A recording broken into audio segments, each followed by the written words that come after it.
Hello, hello, hello. I don't know how many of us are here. Oh, goodness. If you're here and you can hear me, say hello in the comments.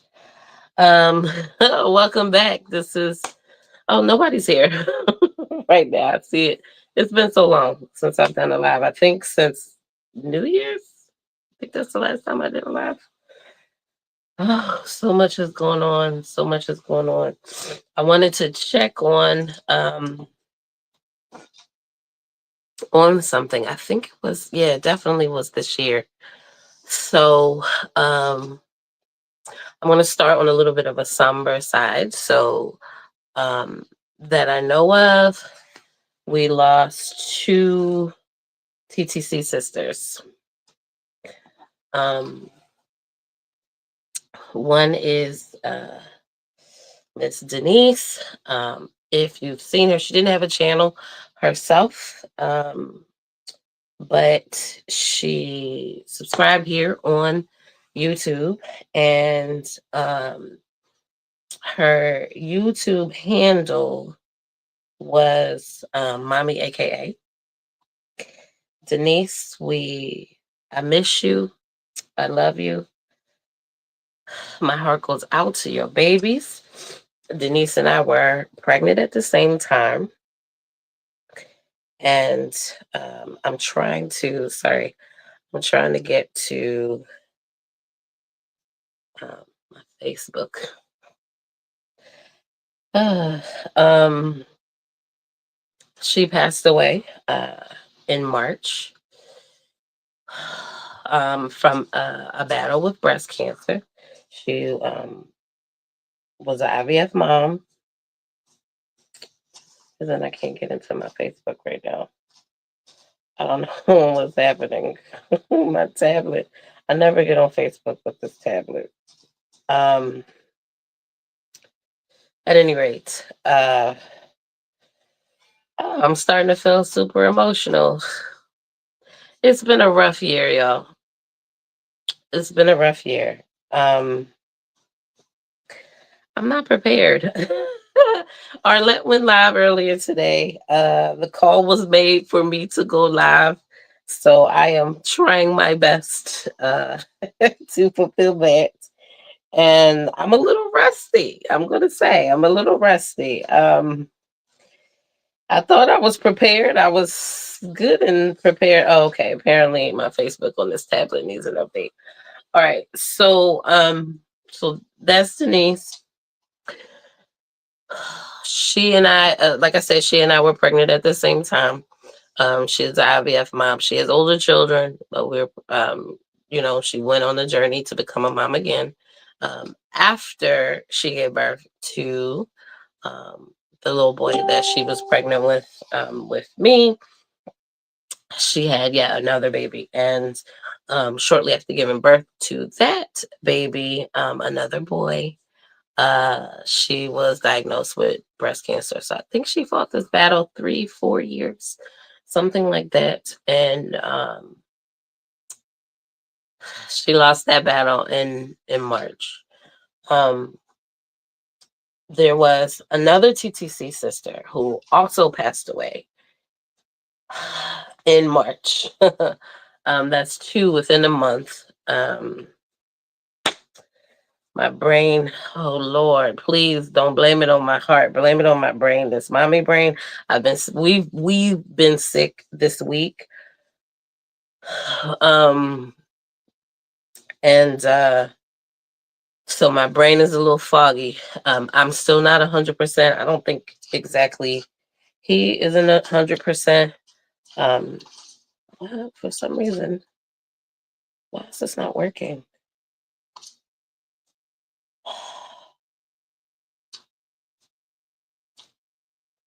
I'm super frustrated. Unable to log in. This is so dumb. Um, this is getting on my nerves. Okay, all right, finally. Jeez. Um, why is her name? I'm super emotional, and I name is like escaping me because I haven't talked to her in a while. And it just so happens like her birthday is a few days after baby G's. And the last time that I had talked to her was for her birthday. And she reached out to me because I lose touch with her. She lives in Canada. She was also a subscriber here, which is how we met here on Facebook. And I can't find anything.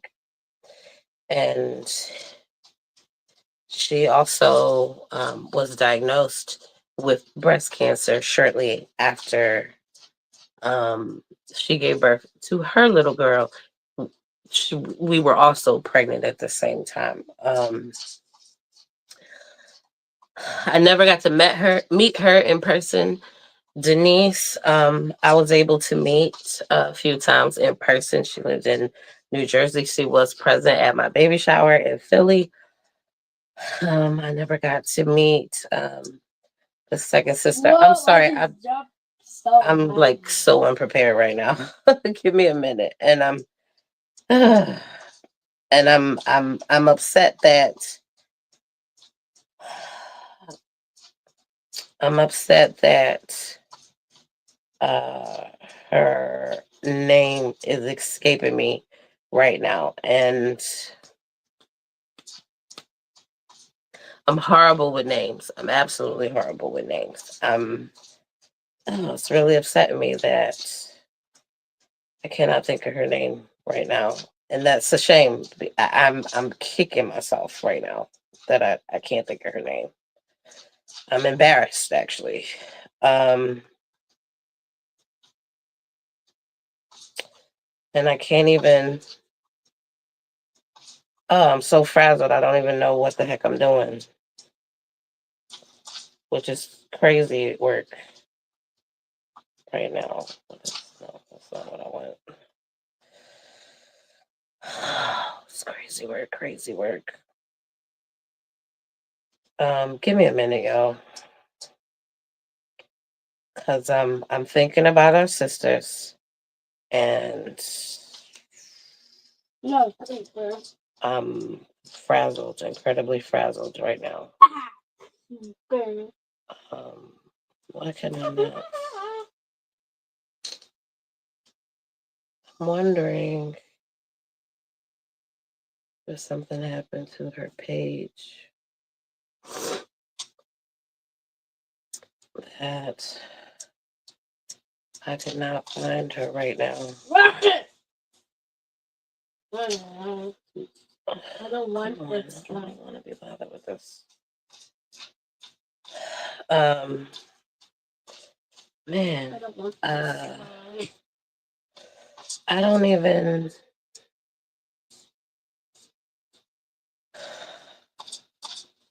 Nobody wants you. I don't even do that much on my Facebook. I um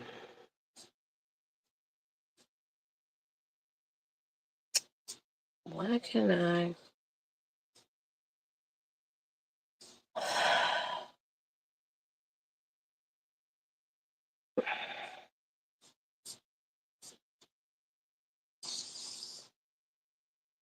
okay. I got it, y'all. Give me a minute. Give me a minute.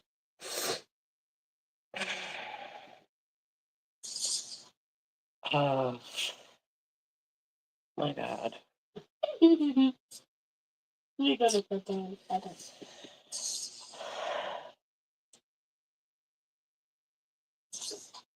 Hmm. I think. No, there's no. I think her page has come down. Can't even find her page right now. I need to say her name, and my brain is so foggy. I can't think of her name right now. It's making me incredibly upset.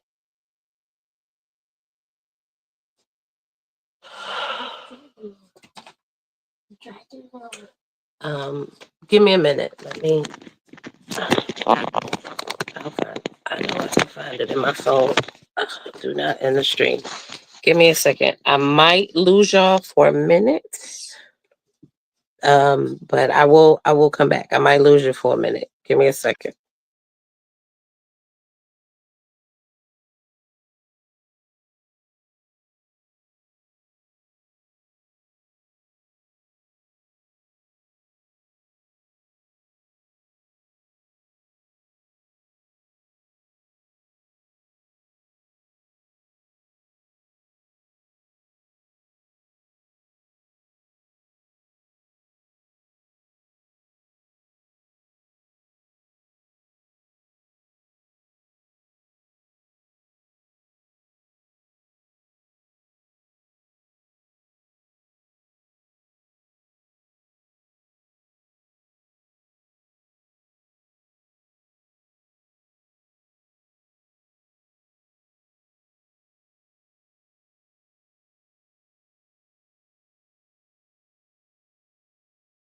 All right, y'all. I'm back. Tekla. Tekla King. That is her name. Denise Fowler, Tekla King, lost them within 30 days. That hit me hard, y'all. I wasn't yeah. Sorry. I needed to get her. I needed to get her name. I cannot um do this properly without saying her name. So I needed to say her name. Sorry, I gotta get my tablet back in here. Sorry. Give me a second. Okay. Sorry. I need to get myself together there. I was frazzled like nobody's business. Yes. Oh, don't reload. Hey, Latundra. Hey, lady. And hey, Destined for Greatness. No, not Ava's mom. That's Boston Girl. No, no, no, no. She's alive and well. She changed her name on YouTube. Boston Girl is now Heartfelt Chronicles. So if you don't see Boston Girl anymore, her YouTube name is Heartfelt Chronicles. So she is still here. And Boston Girl didn't have breast cancer. She had blood cancer. So I am an empath. I don't know if y'all know this about me. I am an empath, and an empath. So I felt strongly worried for Boston Girl when she announced her cancer diagnosis. So that weighed very, very, very heavily on me. I have another friend that's in California. We've known each other since the 6th grade. She is going through her own health thing that weighs heavily on me. She has a minor son. She worries about her kids, who's going to take care of them as her health declines. So that weighs very heavily on me. And I was very burnt out last year, and I had a trip to, or I should say, we had a trip to Montego Bay. A friend of mine invited us to, I also know her from the TTC community, I think more on IG. She had invited us to her vow renewal in Montego Bay. So we went to that. It was only 4 nights, but very much needed. I was able to, sorry, my other screen is going to show up again because this thing keeps, jeez Louise. Sorry, this thing keeps doing this thing. You know what? I'm so discombobulated with this StreamYard. I am not actually even on with my regular account. Like, I think it asked me to log in with Google, and that's not how I usually log in. So we like created a whole nother account, and we were like 3 minutes from going live. So I didn't change. So none of my normal stuff is in the studio. So I'm like, what is going on here? I can't, where's all my stuff? But so I'm a little discombobulated from that. Also why I am like ill prepared. I'll put it that way. But anyway, I just needed to say like a moment of silence for our TTC sisters. I don't know what it is. I don't know why the BC or the big C um affected the two of them. I have my own speculations. I don't want to put those out there. It's just very sad. Both of these women fortunately have partners. These children have other parents. They were not single moms by choice. But these children don't have their mothers anymore. And the fact that, I was pregnant with both of these women, it hits me in a different way because my child is not even 6 years old. And I can't even imagine if something happened to me, and I couldn't be here for him to see him grow up. And that's just really hard for me this year. And I have been wanting to come on here and just give, a little kind of tribute to them. I'm going to say their names again: Denise Fowler, Tekla King. And my tablet keeps locking up, which means I'm gonna the thing is gonna keep showing up here. Oh, is it gonna do it? It's gonna refresh and do it again. So yeah, I just wanted to say that, and just so everyone else can understand, life is precious, and it's a lot. You know what I mean? It's a lot. So there's that. I that was a lot on me. And again, I actually didn't find out about Tekla's passing until April, but it was within like a 30, well, actually she passed away, I want to say the day before Denise's actual funeral. Either the day before, the day after, or the day of, somewhere around that same time. And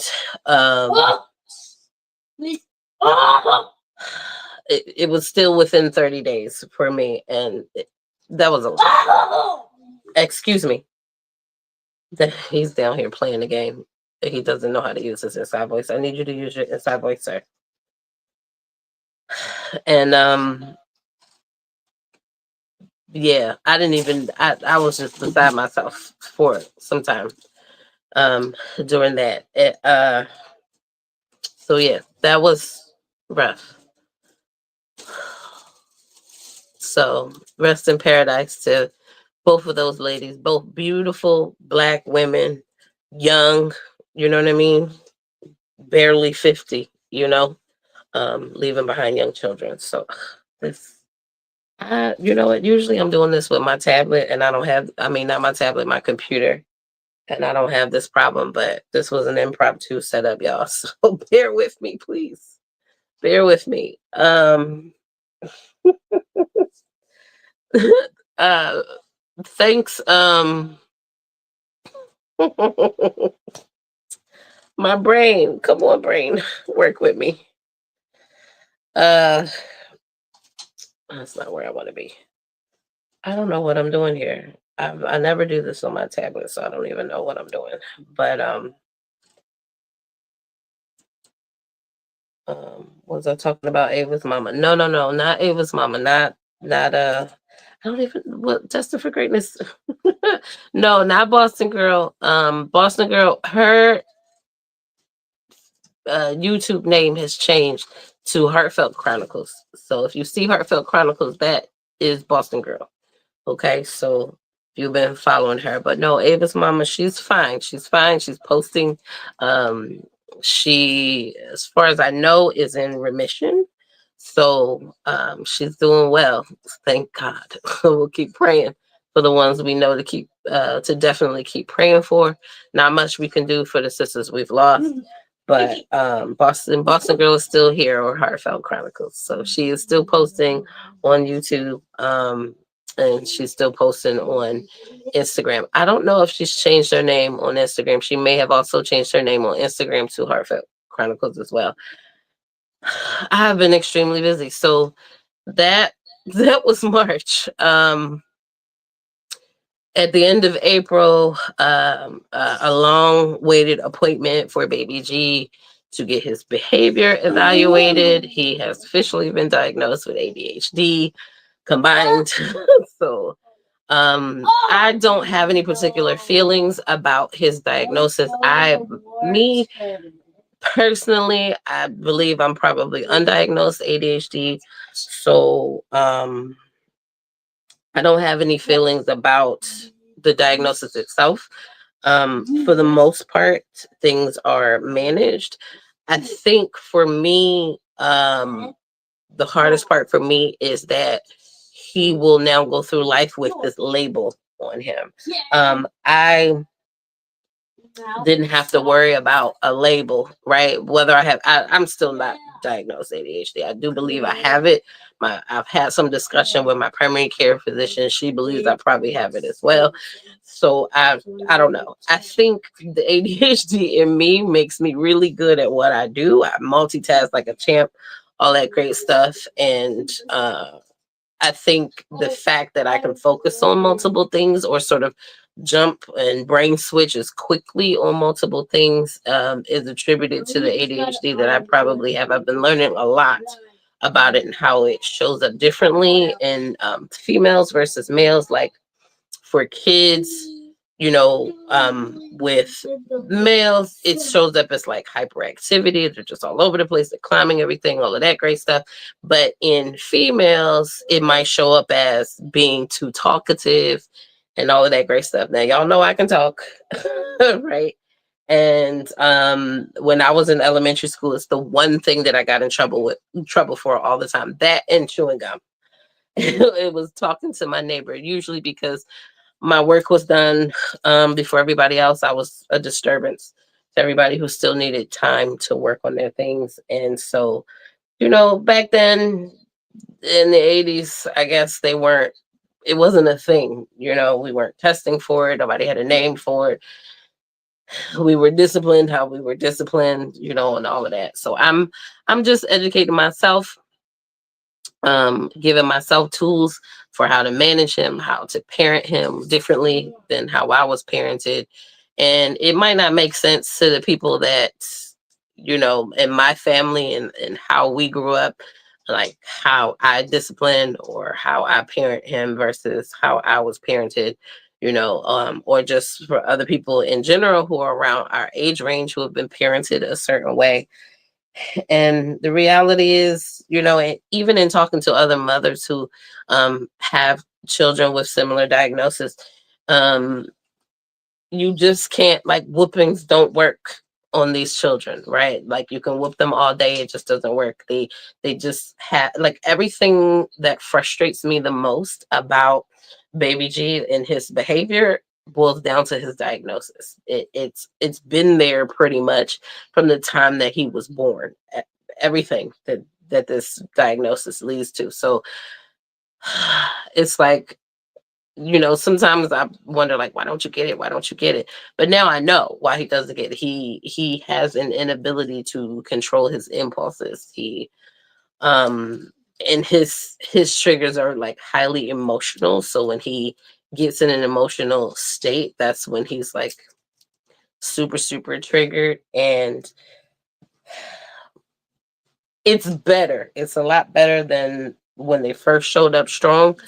So in talking to the doctors, I'm doing everything. Like, it took the better part of a year to get this appointment for him to get actually diagnosed. I wanted to get ahead of it before he got like in school. But it was towards the end of his preschool that he actually got the diagnosis at the end of April, and he graduated in May. The director at the preschool was like, I don't really see it. And I'm like, it's there. Trust. I see it every day.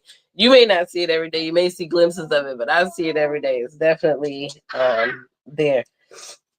Thank you, Dr. for Greatness. Hi, Jaylona. Um, okay, Mama. I guess that's autism, ADHD, Mama, to an awesome autistic son. Along with two typical children. Our house is very fun. We do most in the best way. Oh, that's awesome. I try, we found out, oh, I should say between the sitter and everybody, we found out very easily that like going to the sitter, one of his biggest triggers was like not being around kids his age. And that was it became a real huge trigger to his poor behavior. I don't want to call it bad behavior, but just his undesirable behavior, right? I want to use the right terminology around it all. And it everybody was like, well, just put him in daycare around kids his age, because he was going to a private sitter. He was then he spent a year by himself, and then he's like the oldest kid there. So the novelty of the newer kids was okay, but then it wore off because they're babies. He can't rough and tumble with them. They're like 2 years younger than him. And so, even the pediatrician was like, well, why not put him in a daycare where he'll be around kids his age? And I'm like, to the tune of an extra $100 a week. No, thanks. Like I will bust my behind to get him to a park or something until he goes to school in August, where he'll be around kids every day his age. Even being in soccer was not enough. That's like 1 hour once a week. That wasn't enough for him. I bust my behind trying to, get with friends. Like I still haven't, hey, love. I still haven't built my mom tribe. That's been very difficult here. You know, um, had a friend, lost that friend. We good on it. That's a whole other story, y'all. If y'all want that story, I don't have time tonight to tell that story. We'll tell that story another time. But I am so glad that Dee Dee, who is also of the TTC community, and we met through YouTube as well, that she lives closer and we're able to hang out. Her two boys, she and I were also pregnant at the same time. So,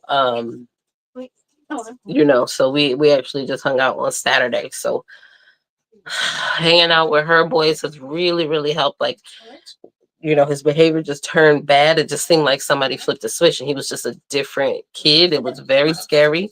And, he had, a little bit of a play date, or I should say, a couple of the older kids showed up for an Indigenous People Day at the center, and his behavior did a complete 180 for like weeks. And we were like, that's the trick, right? So like he needs a play date every so often, and it keeps his behavior in check. And so we kind of had a little bit of a rough summer. We did some things when we get to the summer. We did some things this summer. We've been on, vacations, but he didn't get his swim lessons this summer. So I was just tired. You know what I mean? I was tired. I was exhausted. I've been fighting a number of battles around here, just life. Work has been crazy busy this year.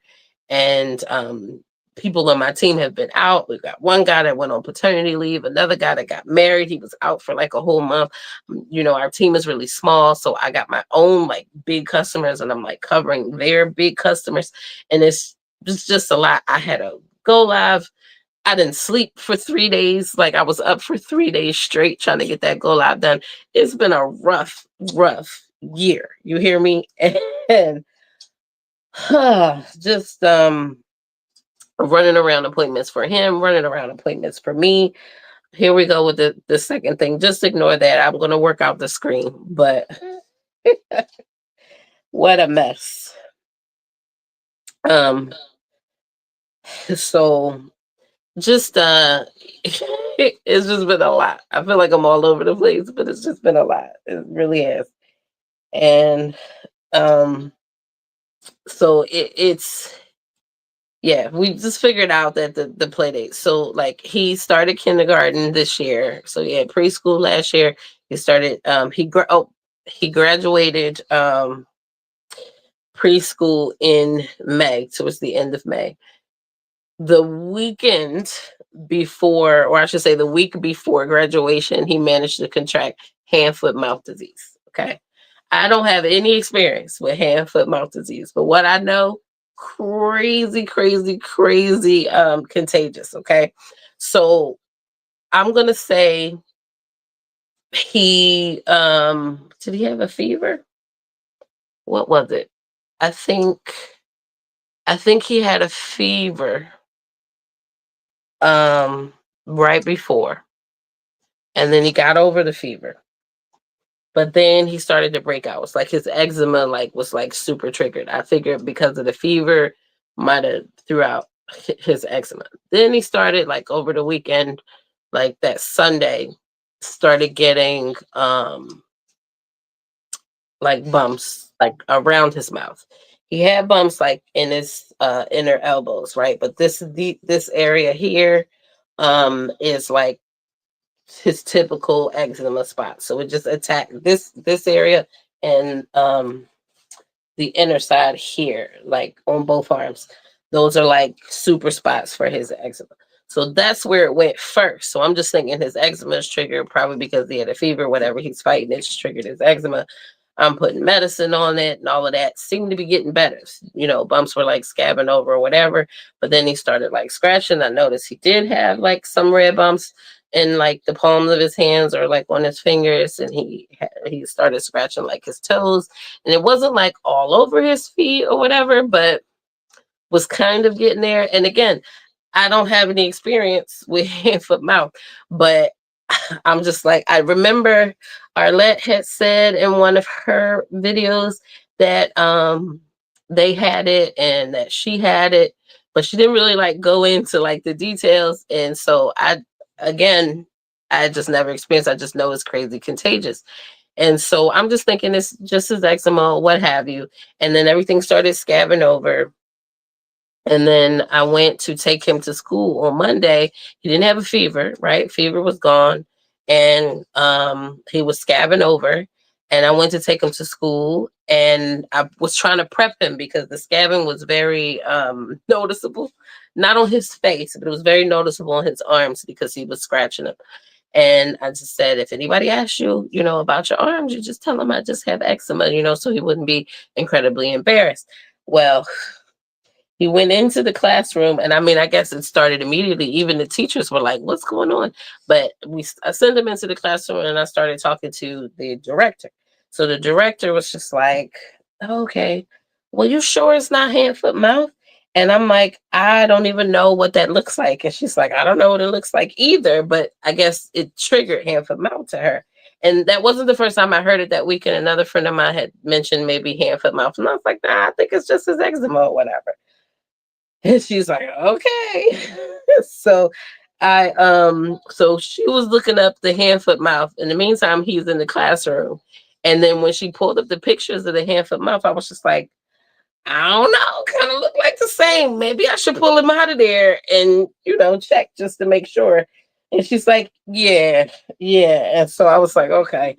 And then just as we were saying that, the teacher had come to the room and had called her, and they were speaking in Spanish because half the people over there don't even really speak good English, and was like, what's going on with his arms? And she was saying, oh, we're talking about it or whatever. But at that point, it was like, come on, let's just pull him out of there. We'll just make the trip to the pediatrician. So I brought him back home that morning, made the appointment to literally take him like right away.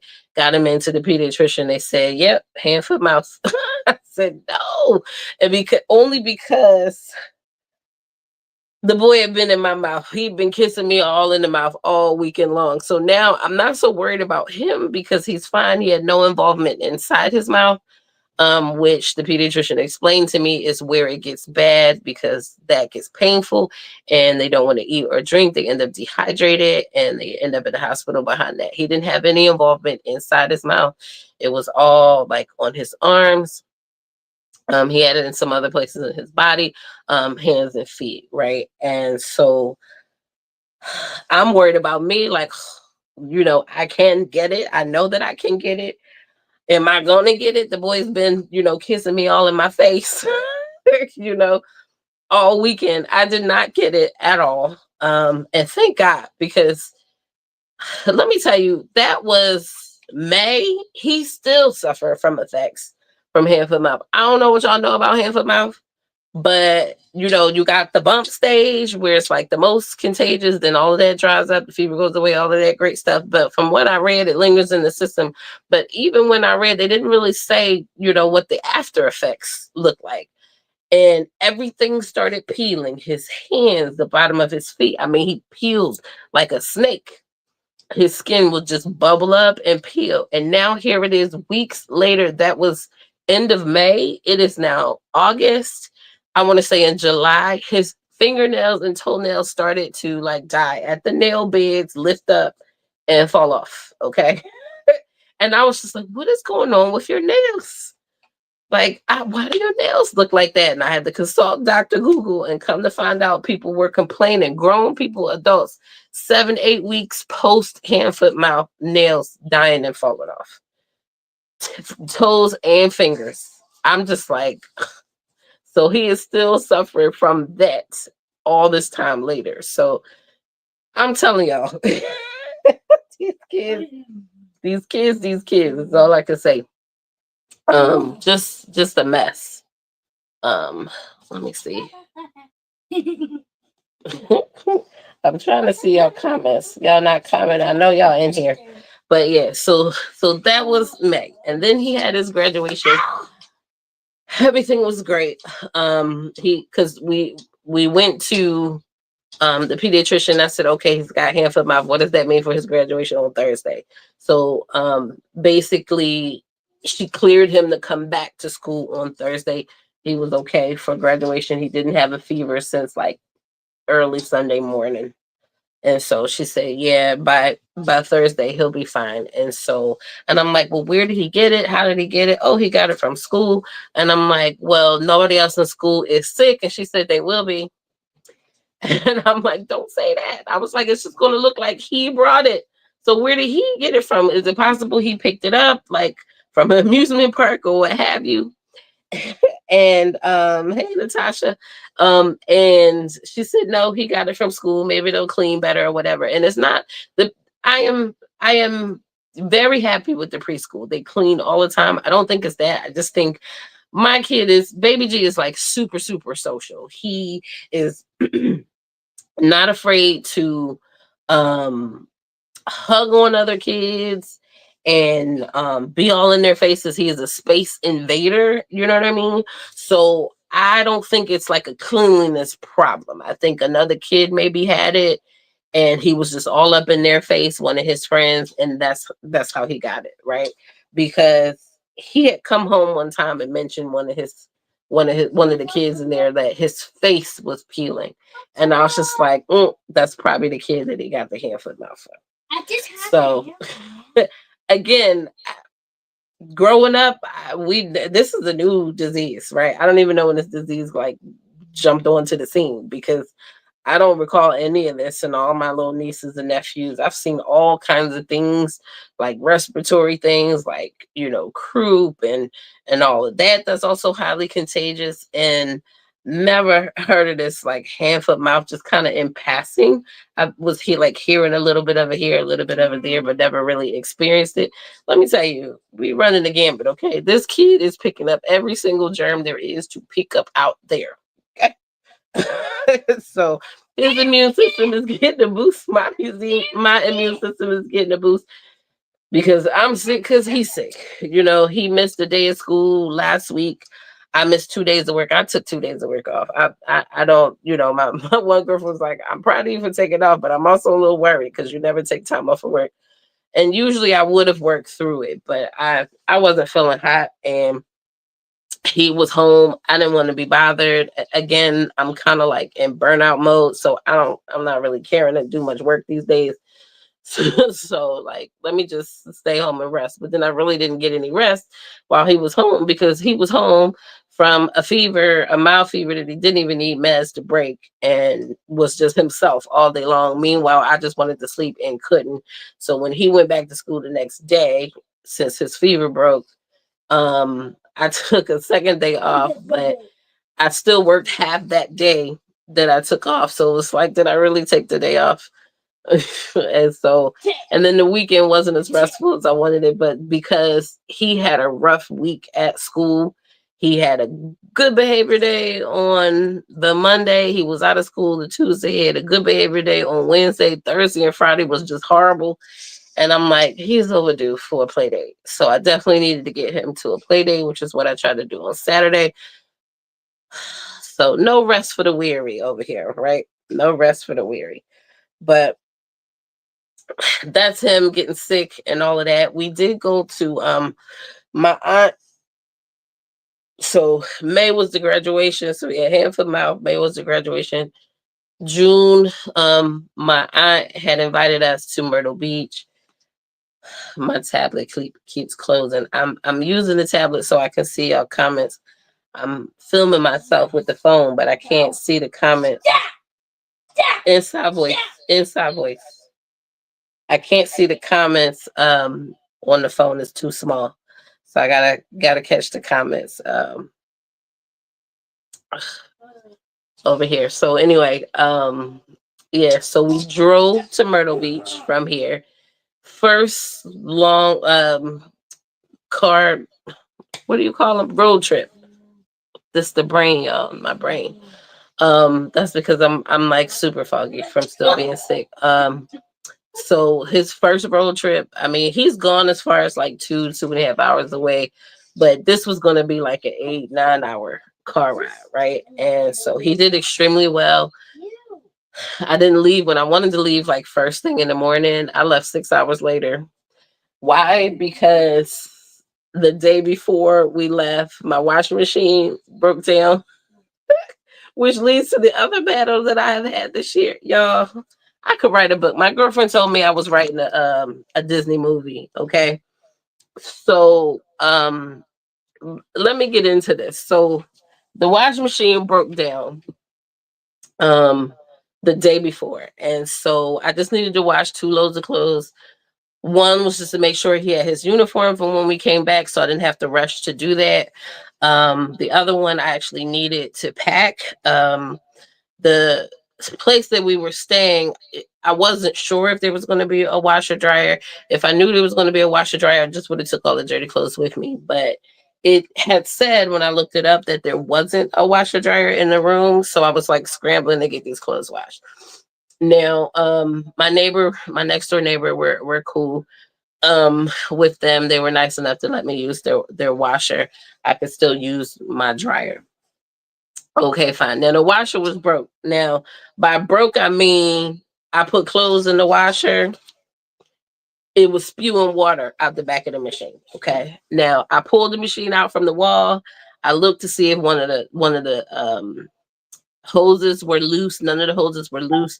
The water was actually going into the washing machine through the hoses cleanly, coming out through the top of the washing machine from the seams and coming out. So something inside the washing machine was broken or off, and the water was just spewing everywhere. And so the last time that I had washed clothes, when it went through the spin cycle, the washing machine did walk. So I'm thinking, all right, maybe it banged up against the wall or whatever and knocked something loose. The washing machine and dryer is a set that I bought when I first moved here. That was like 20 years ago, almost 20 years ago. I got a long life out of these machines.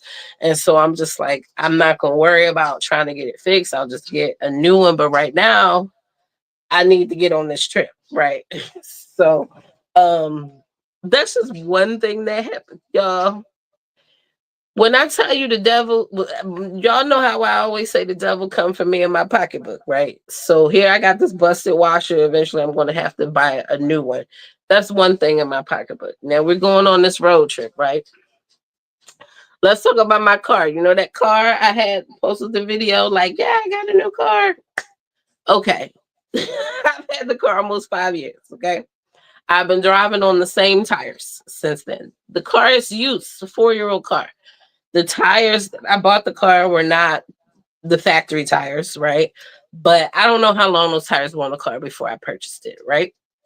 Now I don't drive that much. I work from home.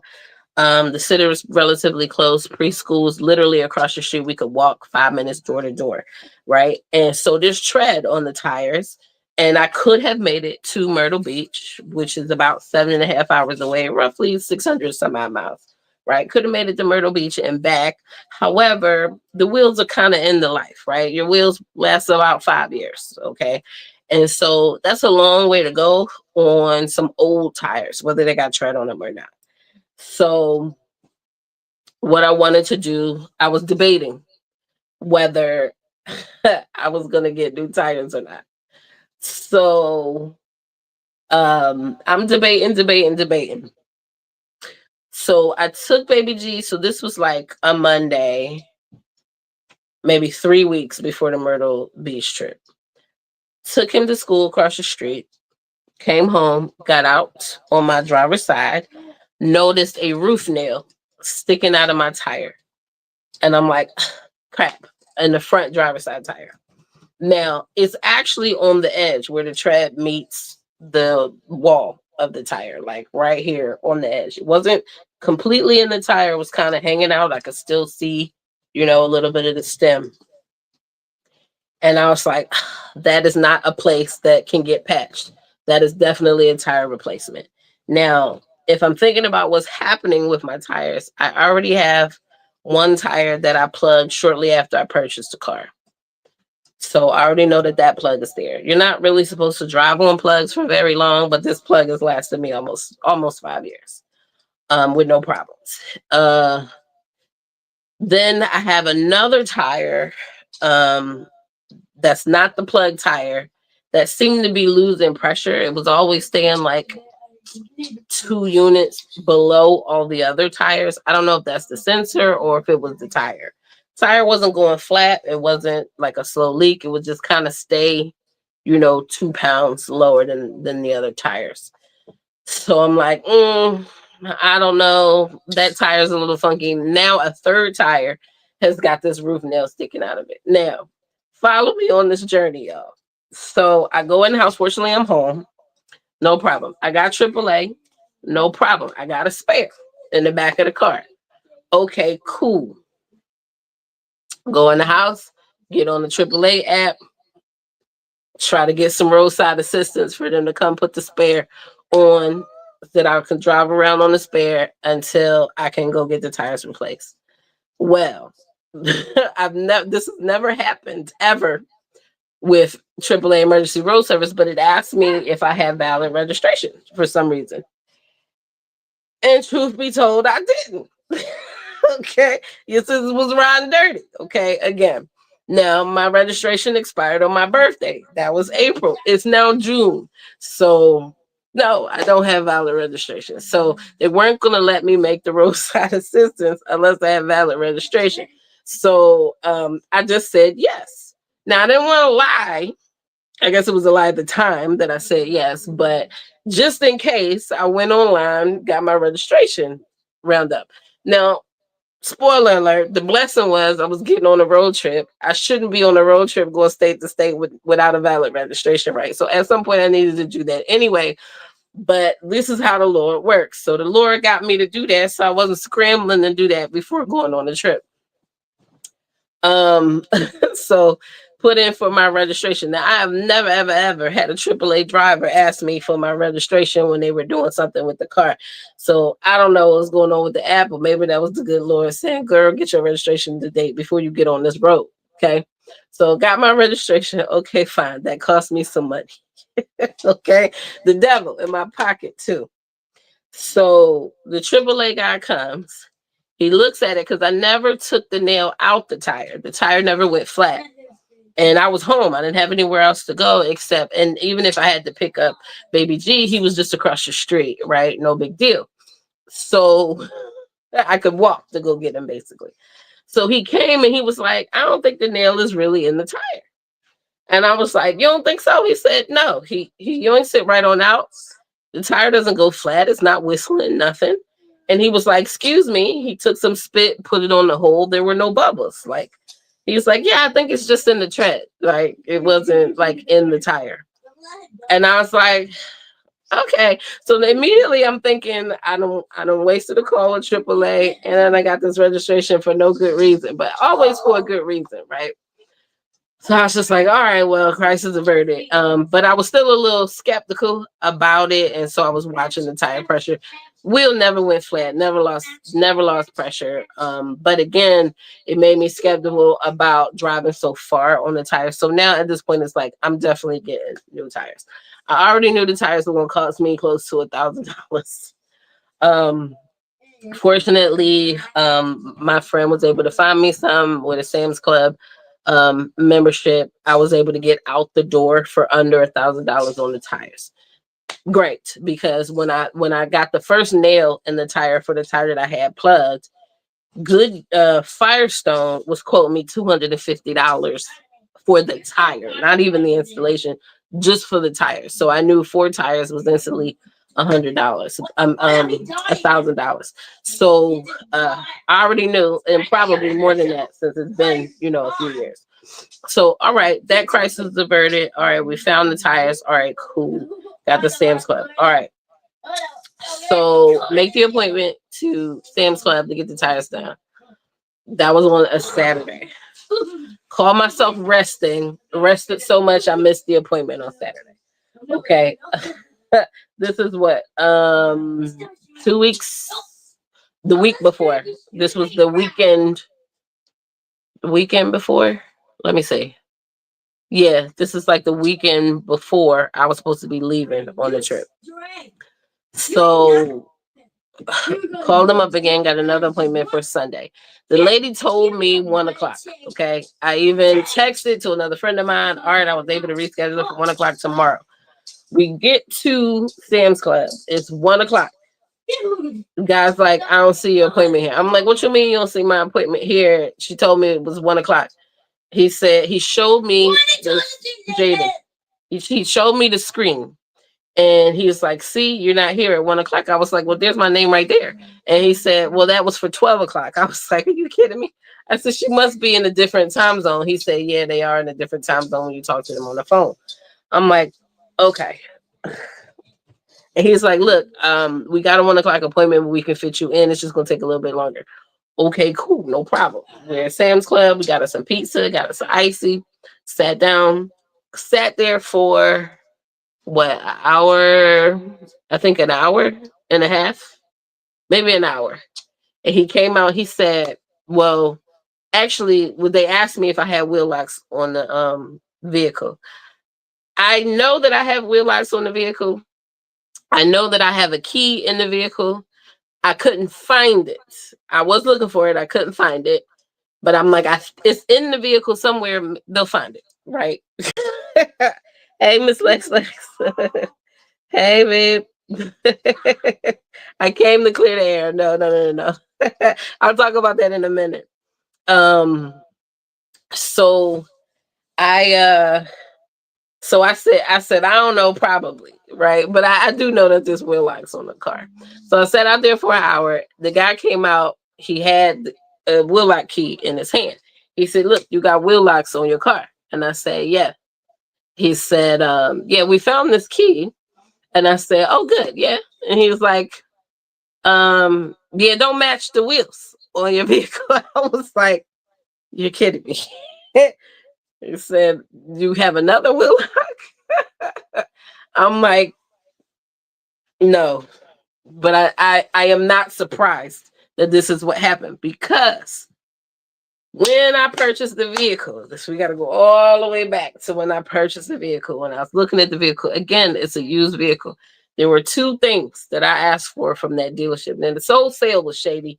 That's a whole other story. But there were two things that I said I needed before I took that. Okay, give me a minute. That I needed before I could take that car off the lot. I said I don't have a manual for the vehicle, and I don't see a key for the wheel locks.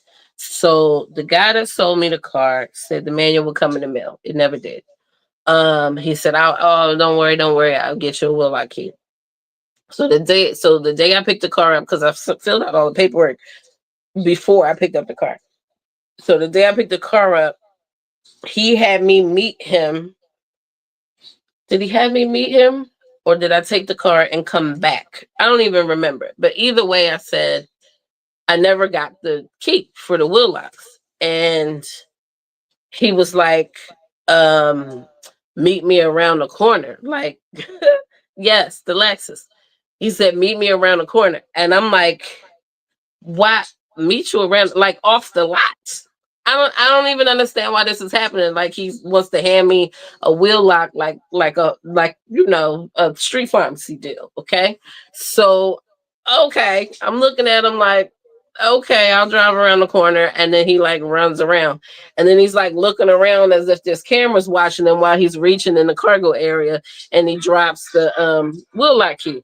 And I'm like looking at him like, what's the problem? And he goes, I just swiped the wheel lock key off another vehicle. Now I don't have a whole lot of experience with wheel lock keys, but this sounded a little shady to me. Okay. It sounded a little shady, but I was just like, whatever. I got the car. I'm just gonna go, right? So all this time, he swiped the wheel lock key from another vehicle. He did not even validate that that key matched my vehicle. Okay. Now the only thing that I'm thinking, sitting in this Sam's Club, where I done wasted an hour waiting to get my wheels, my tires put on, is that I am so glad that this is not an emergency situation where my tire needs to come off. Like for instance, that roof nail that I just had the previous Monday, right? Like just a week prior, that if AAA needed to replace that wheel with my spare, he couldn't have because I didn't have a wheel lock key that would have let him take that wheel off. See how God works? So I'm just like, and all this time, now I've had like my brakes done and all of that, but all of that has been at the dealership where they have their own set of wheel lock keys. So it's not like they needed mine. So, you know, I've never had a situation where I've needed to be away from the dealership and have the wheels come off. So this is annoying because, like I said, the deal was so shady. I don't even get service at the dealership where I purchased the car. I go all the way on the other side of town to the other Lexus dealership to get my service because that's how shady it was. So I called up the dealership where I purchased the car. I explained the situation. Look, I bought the car in 2020. Okay. It was a used vehicle, it was 4 years old. I told them there was no wheel lock key. The sales guy gave me a wheel lock key, but it was not a key that matched my wheels. And so she said, oh, well, but now because it's Sunday, service is closed. There was nothing they could do until the next morning. So they said service would open early the next morning at 7:30. They would leave a note and then I could call or whatever. So God worked it out. I called the next morning. Service was the service manager or service in general was very well aware of my issue. They said I didn't need an appointment. I could just come into parts, bring the key that I had, and if they could find me, a new key, they'll just give me a new key to walk out of there with. Now, the guy at Sam's Club said, listen, you need to go down there, see if they can find you a key. If they can't find you a key, they need to break the current locks and replace all of them. I got a week before I'm on the road. I don't have time for my car to be in the shop. Okay. I got running around to do this week. So I'm like, this drama is like stress. Like I can't right now. So it was real simple. I had some meetings in the morning. When the meetings were done, ran over there to the dealership, got over there to like services is over here, parts is over here. I kind of just drove in, parked, got in there. The guy was like ready for me. When I started talking to him, he's like listening, like, yeah, this is kind of a crazy situation, but he didn't say anything. At the same time, he kind of pulled out this like metal lock box and started like moving some stuff around. And then he closed the box and said, where's your car? And I'm like, they got that note. He knew, like, I was talking to him. We almost walked past the car. He said, this is you right here, right? And I was like, yeah. So he already knew what kind of vehicle it was. He had the box with the lock keys. He tried like 3 of them, found one that works, and just handed it to me. And he got the old lock key. He gave me the one that fit my vehicle. I'm like, thank you very much. I wasn't even there 10 minutes, y'all. That God, look at God, right? So I left there. I still had some time, and my dad went straight to Sam's Club. They had nobody in the bay. I think this lady came up and said she had an appointment at 1 o'clock, but they said they could fit me in. And I said, "Here's my wheel lock key." And 90 minutes later, I was rolling up out of there with my new tires. So it all worked out, but it was like super stressful. It's just like, I done already paid for these tires. I can't even get them put on. Worst come to worst, they could load up the tires in the cargo, and I will come go back in the bathroom. I could just go to Lexus and have them put the tires on, but then I would lose all the warranty information, right? So I didn't want that, all the warranty that I would get from the tires that I purchased from Sam's Club. So I'm just glad that I was able to get that done. So yeah, so all that money. So now that I got the tires, now I need an alignment. So I went to Goodyear to get that. These were Goodyear tires, but Goodyear they do the machine alignment. And I needed an alignment really, really bad. So I'm glad that I got that done, because I would have messed up the brand new tires if I didn't. But it was just more money to spend before going on the vacation. So here's the devil coming after my pockets all the time. So it's all right. We leave. I wanted to leave like 6 a.m., but I was like up until like 1 o'clock in the morning.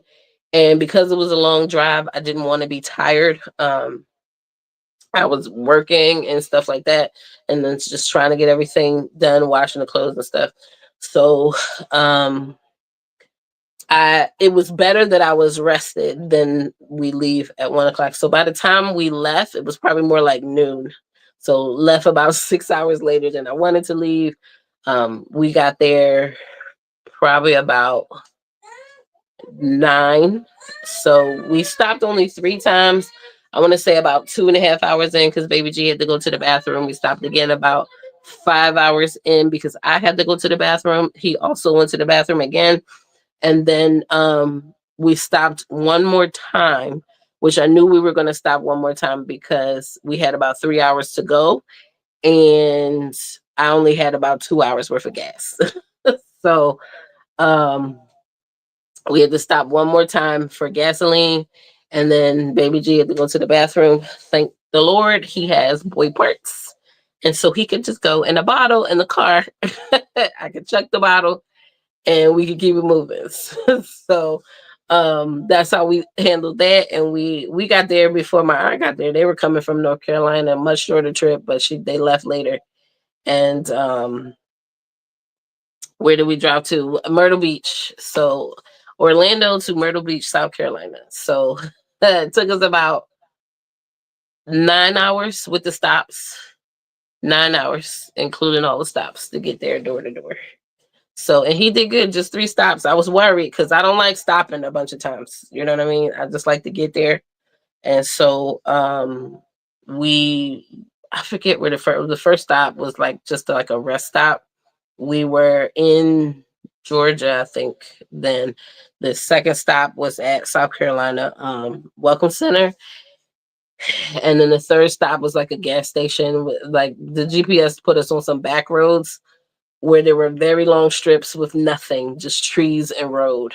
Not the kind of place you want to be low on gas. You know what I mean? So the first gas station I found after being on those long, long roads, and not the kind of place you want to be driving at night either, because there were no street lights on those roads. And so um maybe we avoided some traffic or something, but that was kind of crazy. But he did really good. I thought he'd sleep. I thought if I left early enough, he'd sleep most of the ride, but he was awake most of the time. He had his tablet, and he did perfectly fine. No, are we there yet? Are we there yet? Nothing annoying like that. I had my music. We were just going. So that worked out. And so we got to Myrtle Beach that evening. Everybody was just tired. So I stayed at a place separate from where my aunt was. We were about 20 minutes away from them. And I didn't see them that night. I worked pretty much at every stop.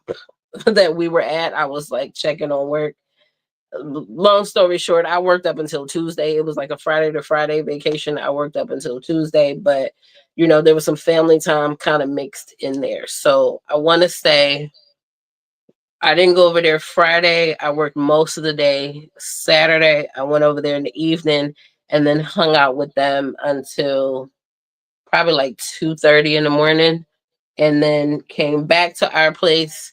And then even though I was staying, I was kind of like an owner with Wyndham, and this was like a Wyndham property, and they offered me to go to a update presentation that was going to get me a pirate show ticket. So I was like, all right, fine, I'll give you. They said an hour, but they held me hostage for 2.5 hours.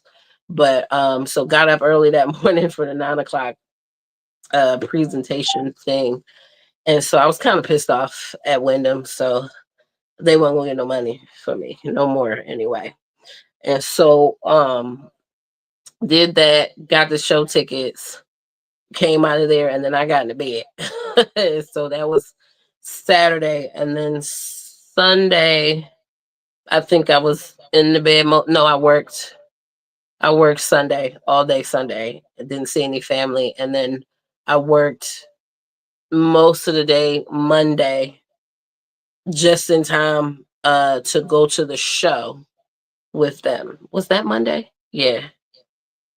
Was that Monday or Sunday?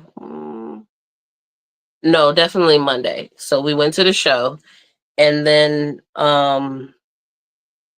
everybody then I came back to the place, and then Tuesday worked most of the day Tuesday, just in time to like meet up with them at dinner at the seafood buffet where I met up with the family. And so by Tuesday I was done working for the rest of the trip. And we went to dinner, and um then it was just enjoying the family. So then Wednesday I was back over at their resort, and like it's a shame. We were there Friday night. Wednesday was the first time Baby G got to get in the pool. So the family just spent the day at the pool on Wednesday, and I was over there in a little line dance contest, and in there sweating in the heat and whatnot.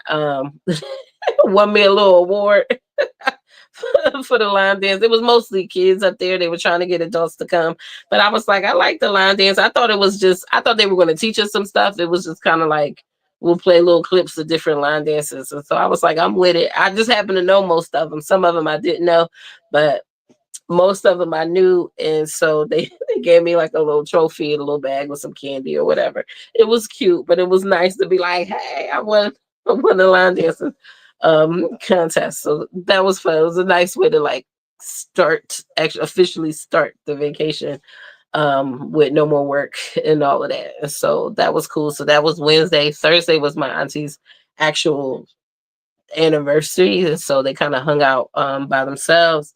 And then my resort was doing like a Polynesian pool party.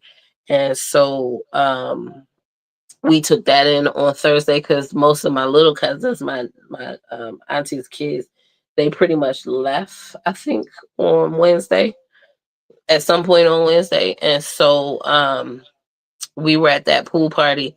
Now, while we were at the pool party, because the Thursday was our last night, and we were driving back home on Friday. And so while we were at the pool party, ambulances come riding down the road, and turns out a little boy drowned in the retention pond behind the building that we were staying in. And I'm hoping that wasn't the little boy that Baby G was playing with one of those nights, because there was a playground right outside, and then I guess there were the two buildings. I couldn't even told you what was behind the buildings, but apparently there was a retention pond back there.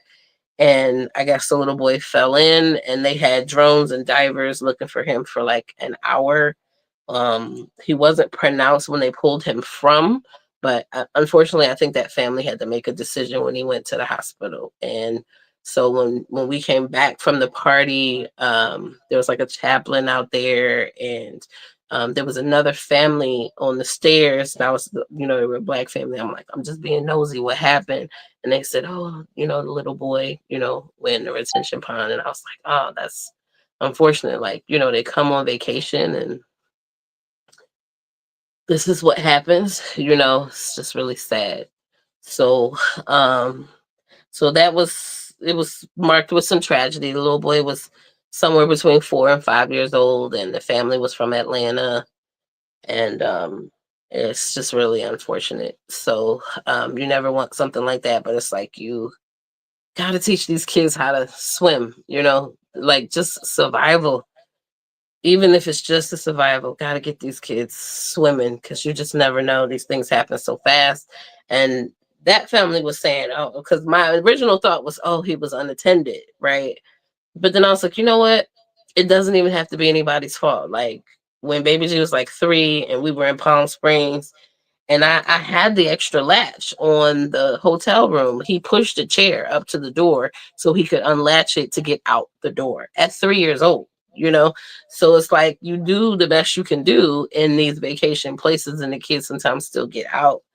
And so I just felt really bad for the family. And as I was washing every single bit of clothes that I had in the washer dryer, because the room did have a washer dryer before we came back, knowing that mine was broken, I just couldn't shake it. So best I could do was just offer that family some prayer for comfort, for strength, and for understanding, for this kind of tragedy. All right, so I gotta go assist Baby G in the bathroom. Give me a minute, I'll be right back.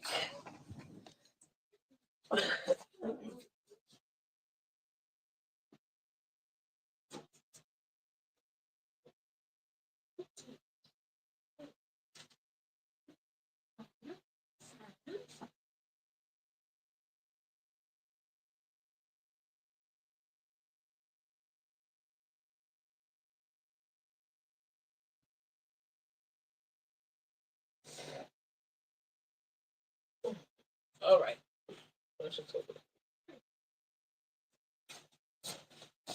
Okay, I'm back. Ah, all right, so that was June, like the end of June. Then we have July 4th. I don't think we did anything else. And then before we knew it, it was back to school time. Oh, that was a whole drama. Let me just tell you. So, the elementary school that he's going to, we are not zoned for that elementary school. And when I was trying to register him for preschool, I tried to register him for preschool at that school. Well, I submitted, I asked, did I need to make an appointment? Did I need, like, how do I get the registration packet to them? The lady said, oh, you can just email it or whatever. So I emailed everything, all the documentation and whatnot. A month and a half goes by, no response. And I'm like, well, is he in? Because, like, we had to wait because he's not zoned for the school. The thought is that he the spots go to the kids that are zoned for the school first. Go put your shirt on. Go put your shirt on. Okay. So the last time he was on here without enough clothes, they wouldn't let me monetize them. Actually, they took my video down. So I just want to make sure he's clothed if he's going to show up on camera. So we had to wait like 2 weeks to even. I had to wait 2 weeks to even submit the application because he wasn't zoned. So a month and a half goes by. Not even an acknowledgement that she received my email, even though I asked for it in the email. So I'm calling, like, is he in? Is he not in? Did you get my email? And she's like, oh, yeah, he's registered. And I'm like, okay. I said, all right, well, what about before and after care? Oh, yeah, we don't have that for the 4-year-olds. Huh? Oh, no, we don't. We just haven't had a need for it, whatever. Because preschool is not full day. It's 3 hours in the day. So if he's gonna go, I need before and after care because I work. And so she's like, oh no, we don't do that. We don't have a need for that. Blah, blah, blah, blah, blah. And I was just like, after all this work trying to get him in here, basically had to snatch him back out and send him across the street, which I'm not mad at. He got a great education. He full on reads, all that great stuff. So, they did an excellent job across the street, but it was like, come on. So now, because I knew that was the elementary school I wanted to send him to, I gave her grace on the registration. Same lady, she's the registrar. And so submitted all the registration stuff in May 9th to be exact. We get to the end of July, I still have received zero correspondence from this school about him being enrolled, about school supplies, about meet the teacher night. Now I'm finding, don't come over here making noise. Mommy's busy. Don't pick that up off the floor. That is trash. Put that in the trash. You don't just drop trash on the floor like that. Here, put it in this bag. Put this in the bag. So I'm just like, so now it's the end of July. School starts August. What is happening? School starts August 11th. I cannot get this thing to just mute. But I'm just like, listen, I submitted all the registration information. Like now I'm calling. I submitted the registration information in, I told her April, it ended up being May, whatever, it was May 9th. And then like school is starting in 2 weeks. I have not received anything. Now I'm hearing about school supplies. I'm hearing about Meet the Teacher because I'm following them on Facebook, but I should receive something more formal about these events. You know what I'm saying? If he's enrolled. So I asked her to call me back because now I'm concerned. I'm a concerned parent. She doesn't call me back. She replies to my email and she says, well, thank you for your call. I have everything I need from the email to enroll. Oh, I should also say the parent portal didn't know me at all. And so that was the other thing. That's how I knew he wasn't actually like enrolled. And she's like, oh, thank you. I have everything I need to enroll him. So you mean it's August and he ain't even enrolled yet? He's not zoned for the school. I had to get a special permission letter to get him assigned to the school. That letter I had to initiate before June 30th. It is now the end of July. You haven't even enrolled him. I don't even know if you can. And she didn't call me back. There was no apology. And I was just like, I hope this get better when he get into school, because if this is how we starting out with registration, of all the things to not have communication about, registration should not be one of them. And so that was incredibly stressful. I'm telling y'all, it's like one thing after another. When it's not, there's no dull moments over here, because somebody like you, it's like you got to manage everything. Like I had to manage my own IVF. I got to manage him. I got to manage the registrar at the school to make sure she enroll him, because she sends me that email, let's say like a Thursday or Friday. Tuesday of the next week, I still can't get into the parent portal. So I send her another email. Well, I still can't get into the parent portal. When do you think I might be able to get in there? And then all of a sudden I'm getting the, random messages from the parent portal because she finally done put him in. Like, why do I gotta chase you down to do your job? So y'all seeing why I ain't been up here. You too, right? I'm fighting all these battles. All right. So, in the midst of trying to make sure he's registered for kindergarten, I'm gonna bad back a little bit to my washing machine breaking down. Okay. Now, I have been noticing my washing machine and dryer is in the garage. Okay. I have been noticing evidence of some sort of rodent in my garage. Okay. And I just thought, when I do yard work, the garage door is open all day long. So I just assumed that like maybe a squirrel or something got caught up in there. But I noticed that like the foam around the piping going into my air handler was getting ripped up. So I knew it wasn't like a lizard. It had to be some sort of like squirrel or something, maybe trying to get at a water source being trapped in the garage. So I didn't make no highs or hairs. I just, I'm just thinking, it's probably a squirrel, whatever is hiding when I come in here. I had never seen it, but I had seen evidence like droppings in places and stuff like that. So once the washing machine broke down, the mission when we came back from Myrtle Beach was to get a new washing machine. Well, I ordered the new washing machine. It needed to get delivered. The old washing machine would have to come out. Well, it's in my garage. My vehicle don't fit in the garage. So garage is pretty much storage. I got to clean all that out. So basically, I gave myself, I guess, the week, like about a week to get the garage clear enough. So I ordered it so that it would get delivered because I wasn't going to pay for the haul away. They wanted too much money for the haul away. Pardon me. So I said I got a dolly. I'll haul that to the curb, and the large trash pickup will come and get that on Friday. We got large trash pickup every Friday. So that weekend, I want to say probably a Saturday or a Sunday, I was clearing the garage enough so that the old units could come out, the new units could come in. And so as I was clearing things, I was noticing droppings everywhere. And then I noticed I had we've been petless for a couple of years, right?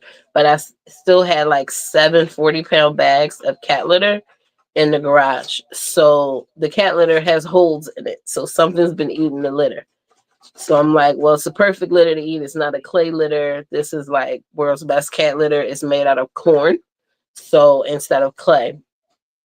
So it's a perfect thing for a little critter to eat. And so I noticed holes in the bags. I taped up the holes. Okay. And then I'm just clearing things out so that we can get the new units in. So that was like Saturday.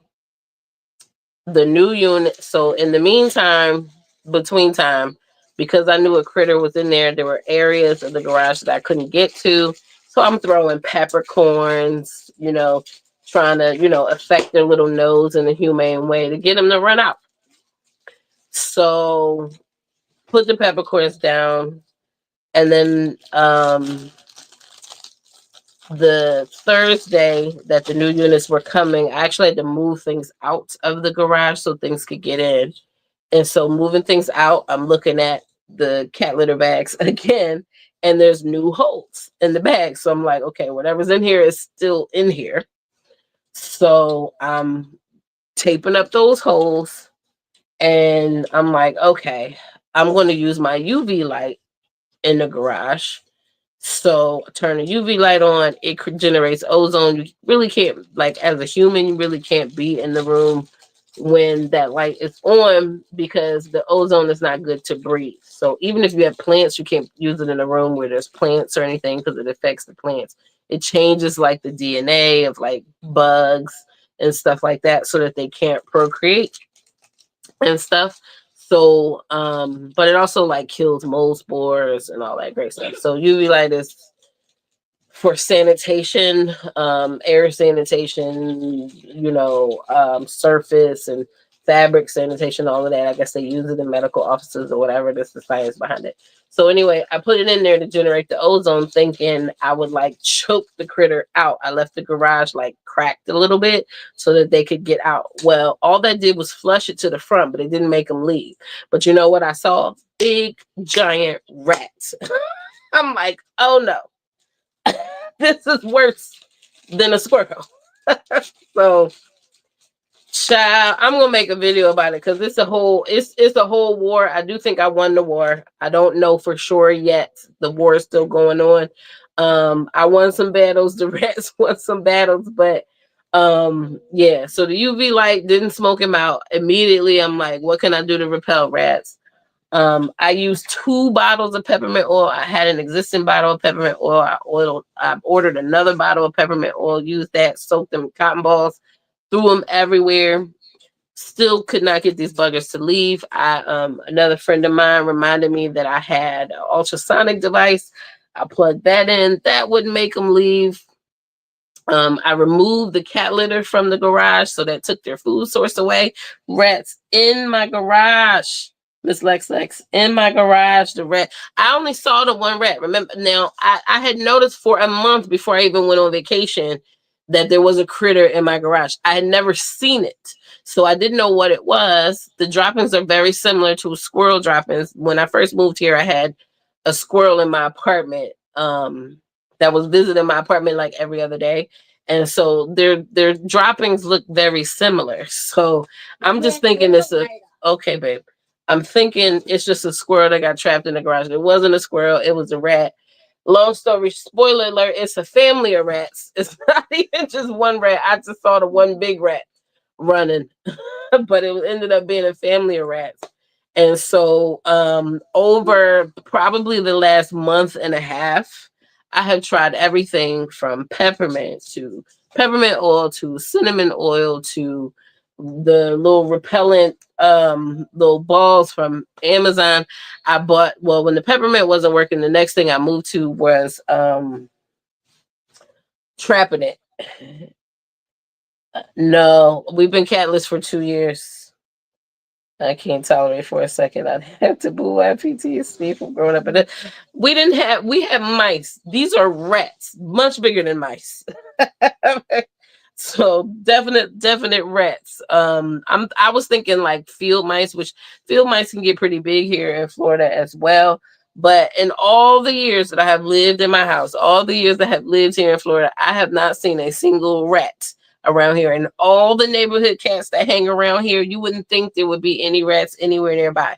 However, comma, the neighbors that live on the other side of the wall got a whole food forest in their backyard. So I'm probably sure that's where the rats probably came from over there. And then the neighbors next to them are, they don't have a food forest, but they are also growing things in their yard. So between the rats and the squirrels, they all got stuff to eat. And now I have started a garden. I'm calling it my therapy garden. I don't really have nothing to harvest. I got a little few things to harvest, so they're not really eating anything from my backyard, but they definitely eating from that food forest on the other side of the wall. And I think they just found a safe place in my garage, and they have been in there living high off the hog off of that litter for over a month. And I didn't know that they were in there pretty much nested. Now they're not running the house, right? They're just in the garage, but it's like now I can't wash my clothes, you know, without watching my back. I don't want them to come out while I'm washing and drying my clothes. So I don't want to turn my back. Now that I know that it's right, it's so crazy how the confidence goes. Like when I thought it was a squirrel versus now I know that it's a rat. So now it's like I don't go in the garage without my weapon, which was my broom, and I'm making all kinds of noise and all of that. And I'm like, making sure I could get in and out of there quick because I gotta wash clothes. But the thing is, I need to get the rats going because I firmly believe the rats tore up my wash machines trying to get water. Right? You know how the washing machines hold water, and I don't need them to tear up my new washing machine. Right? So, because that ain't gonna be covered by warranty. Somebody get in there and see that that's all tore up. So turned out, they kind of tore up my air handler, like not like tore it up, but oh my gosh, I know, gotta get them out.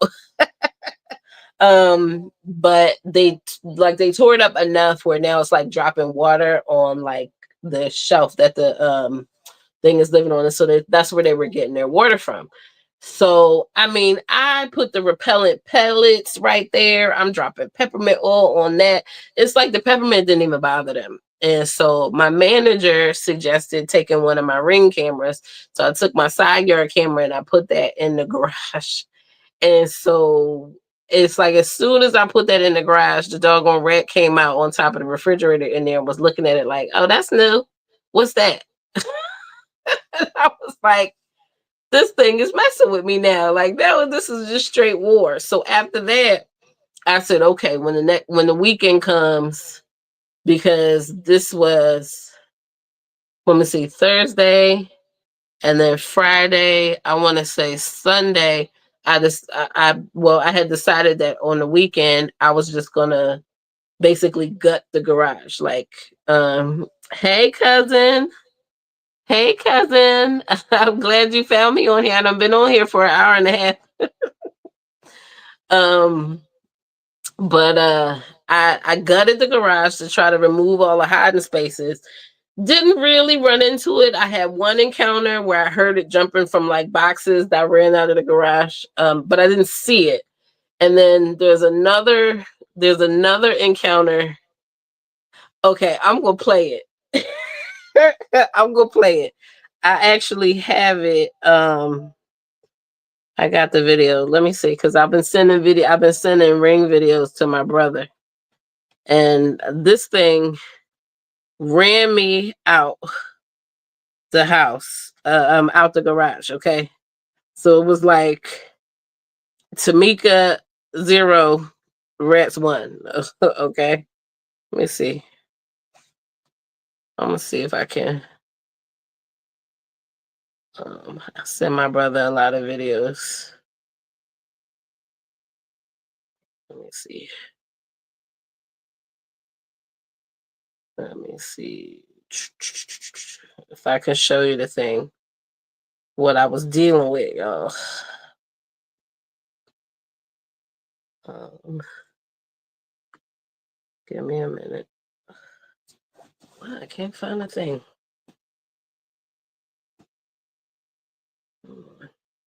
Let me find the ring video. I'm gonna compile a whole thing with the rats. Um, but I'm telling you, let me see. It's not this far back. So no, I don't need to see this. That's just my first dealings with the rat. But let me see. I think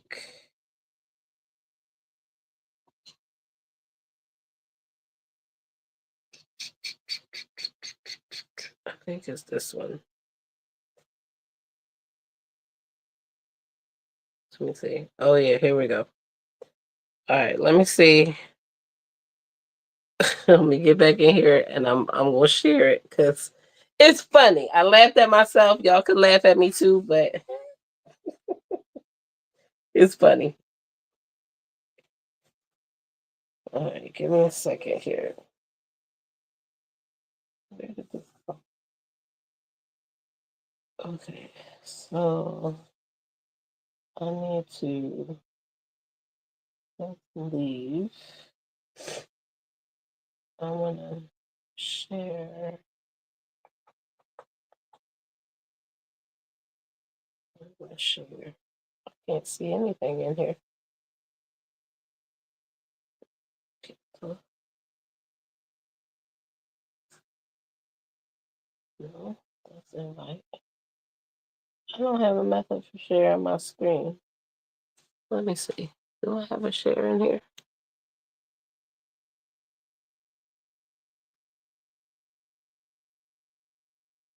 I don't. Everything is so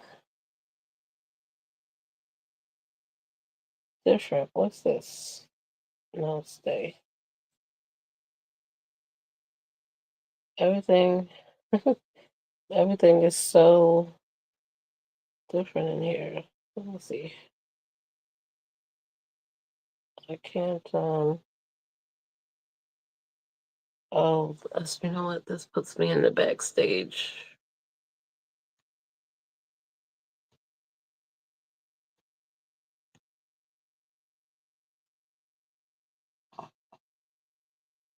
Oh no. How can I get this back?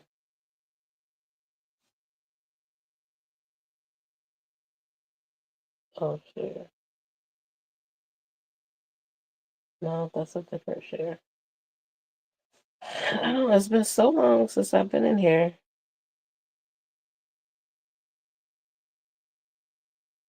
Oh,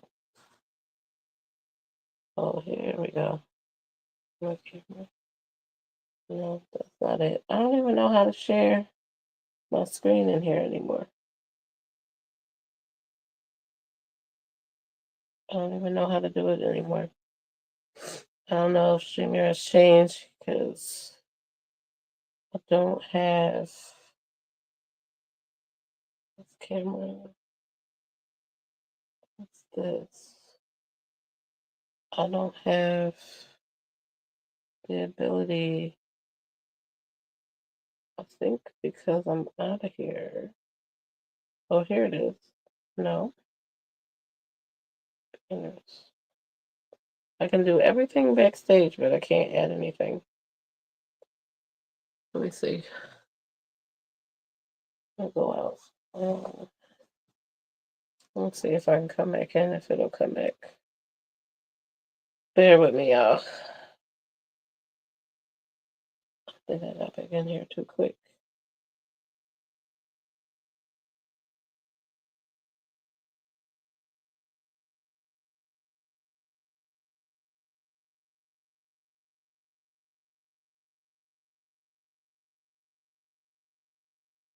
Oh, yeah. Present. I don't have the present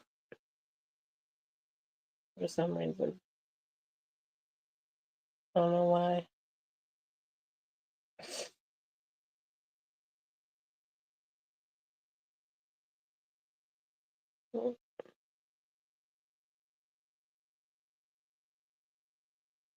I don't know why I don't have the present on my tablet. Let me see. I can't fix it.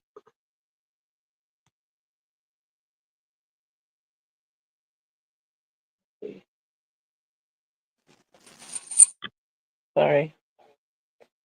I still don't have present. Why don't I have the present here? Dang it, it's like I can't do nothing. Alright, they must have changed this so that um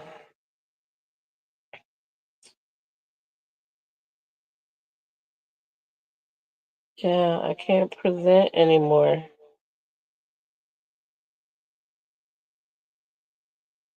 That's wild. There is no present icon. It's been so long since I've been in here that I guess that's not a free feature anymore. I can't present.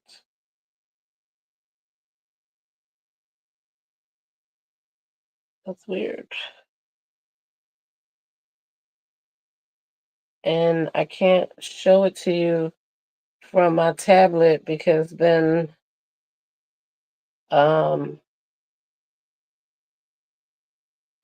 all right, I gotta,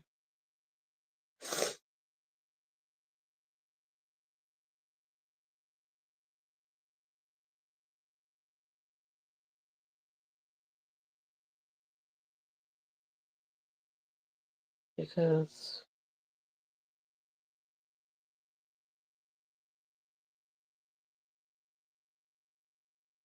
yeah, I should have share settings right next to invite, but I don't have it. I don't have a present button. And I gotta think it's because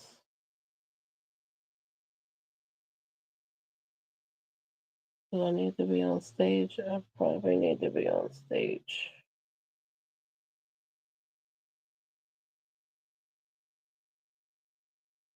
Alright, that's what I'm gonna do. Give me a second. Now sorry. Now I'm on here twice and I still don't have the ability to present. I'm on the stage and can't present.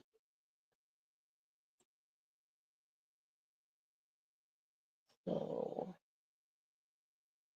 I don't have a present option. So I gotta figure out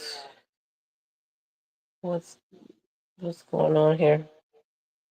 This is different, I think, because it's like a free account or something weird like that that I can't. I don't know. All right, y'all. Well, I don't know why I can't do it. And even on my main screen, remember I told y'all I'm signed in here, not my regular account, so everything is like different. I'll go back to my regular account, but this is weird. I can't do anything that I'm used to doing in here. But I don't know if it's because of the type of account that I have. And even my other one is not paid or anything, but I could still at least present.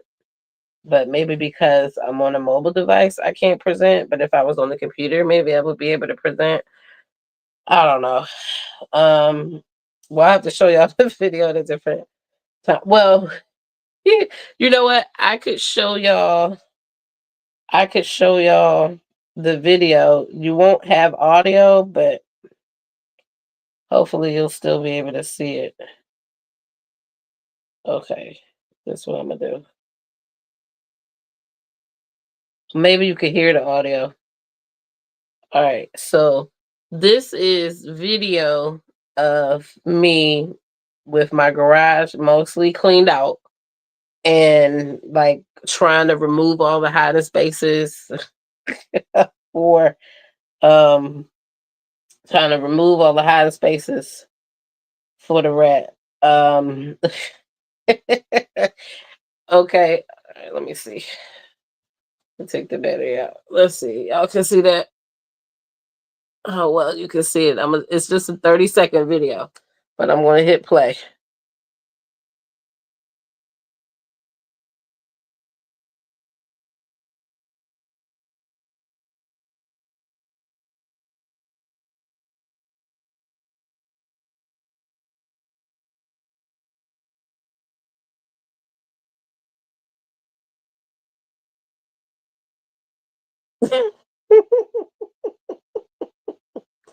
Okay.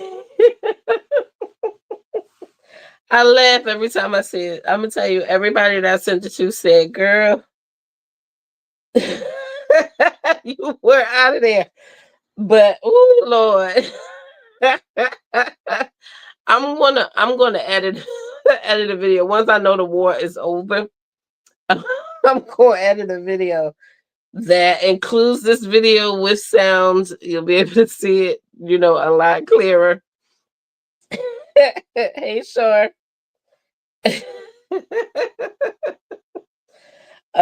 So I'm just like, man, oh man, that thing ran me. I thought I was trying to run it out, and that thing ran me out the garage. Sure. Listen, that whole project with gutting my garage, that was a 10-hour project. Okay, 10 hours. If you saw all that stuff in my driveway, that's what I had pulled out of the garage to like literally clean everything. I literally laced the floor along the wall with straight peppermint oil all on the floor. The peppermint was so much, it was stinging my eyes. And I think what happened in this particular instance, you couldn't see everything, is that it popped out of this box. This box, I kicked, I moved, I hit with the broom. This thing didn't make no noise, no nothing. I had no reason to think that it was like chilling in there. I think it was trying to come out the box. It hit the top of the box, caught a whiff of the peppermint, and it got startled.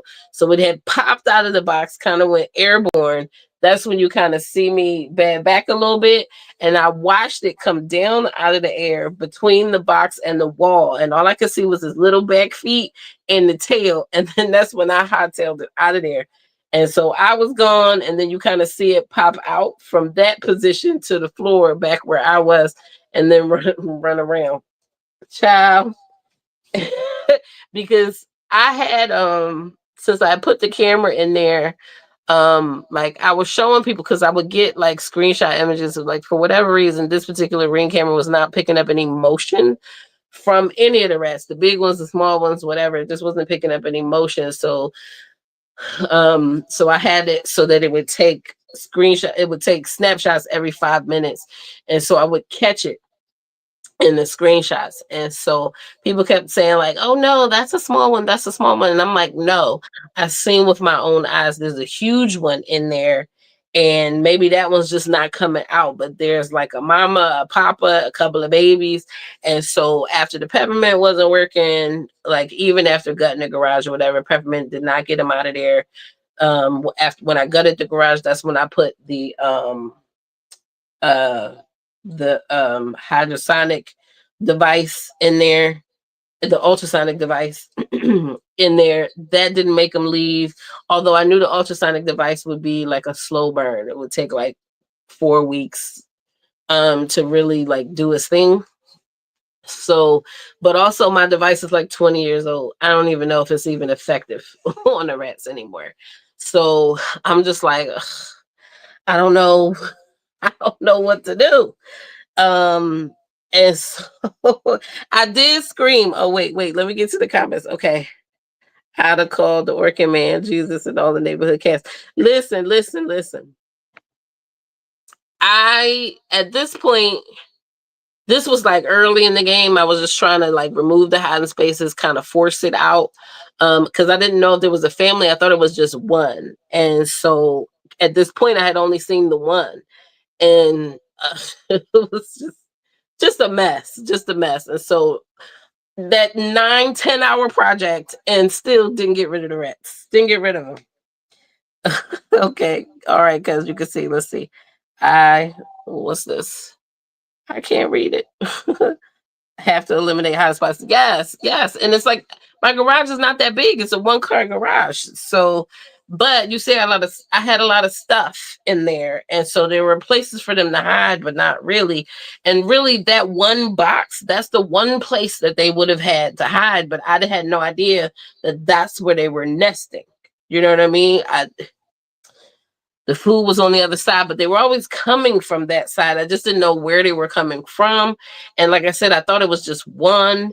And with all the neighborhood cats, you think like, how the heck this thing even get over here? It's just crazy. Um, yeah, it's a whole mess. Yes, the video is crazy. Let's see. Do you actually need all the stuff? Yeah, it's like toys, and some of the stuff is like box stuff, so like Christmas decorations and stuff like that. And then the refrigerator. There are some stuff from my niece's apartment that I'm holding on to. I have cleaned a lot of her stuff up out, but some of that stuff I'm still holding on to. I can't get rid of it. It'll be 5 years this year. And it's like, I'm holding on to like for her dad, for her sisters, and we just haven't had a chance to talk about like what they wanted from what I have. And so I'm just holding on to a bunch of stuff. I did purge quite a bit while I gutted the garage. So I made a lot of space in there, but that box that they jumped out of came from my apartment. That box has been sitting there for 18 years. Okay.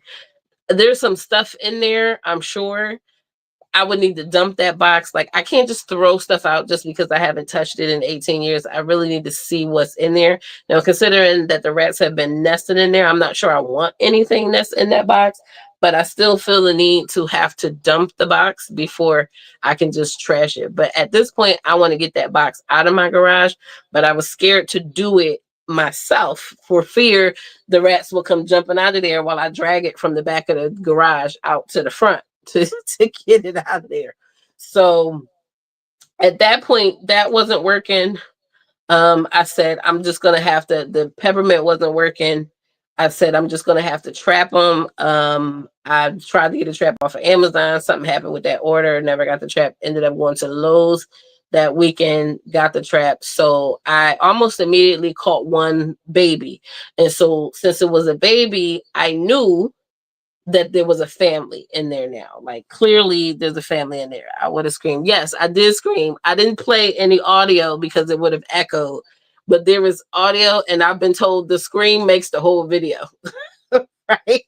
So I will listen. There'll be another video. You'll get a chance to see it with audio. I have more video pictures of the family, like the mama, the papa, the babies, all of that, because I trapped the baby. And then I took that trap and was able to successfully relocate that rat. Let's see, that's too big for Peppermint. All you did was give it a spot, obvious.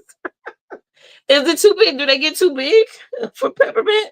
Because it's supposed to mess with their noses. You know what I mean? Maybe switch to plastic totes or elevate on the shelves. The shelves don't matter. The rest were all on top of the shelves. Okay. I got images of the rat hanging out on top of the refrigerator.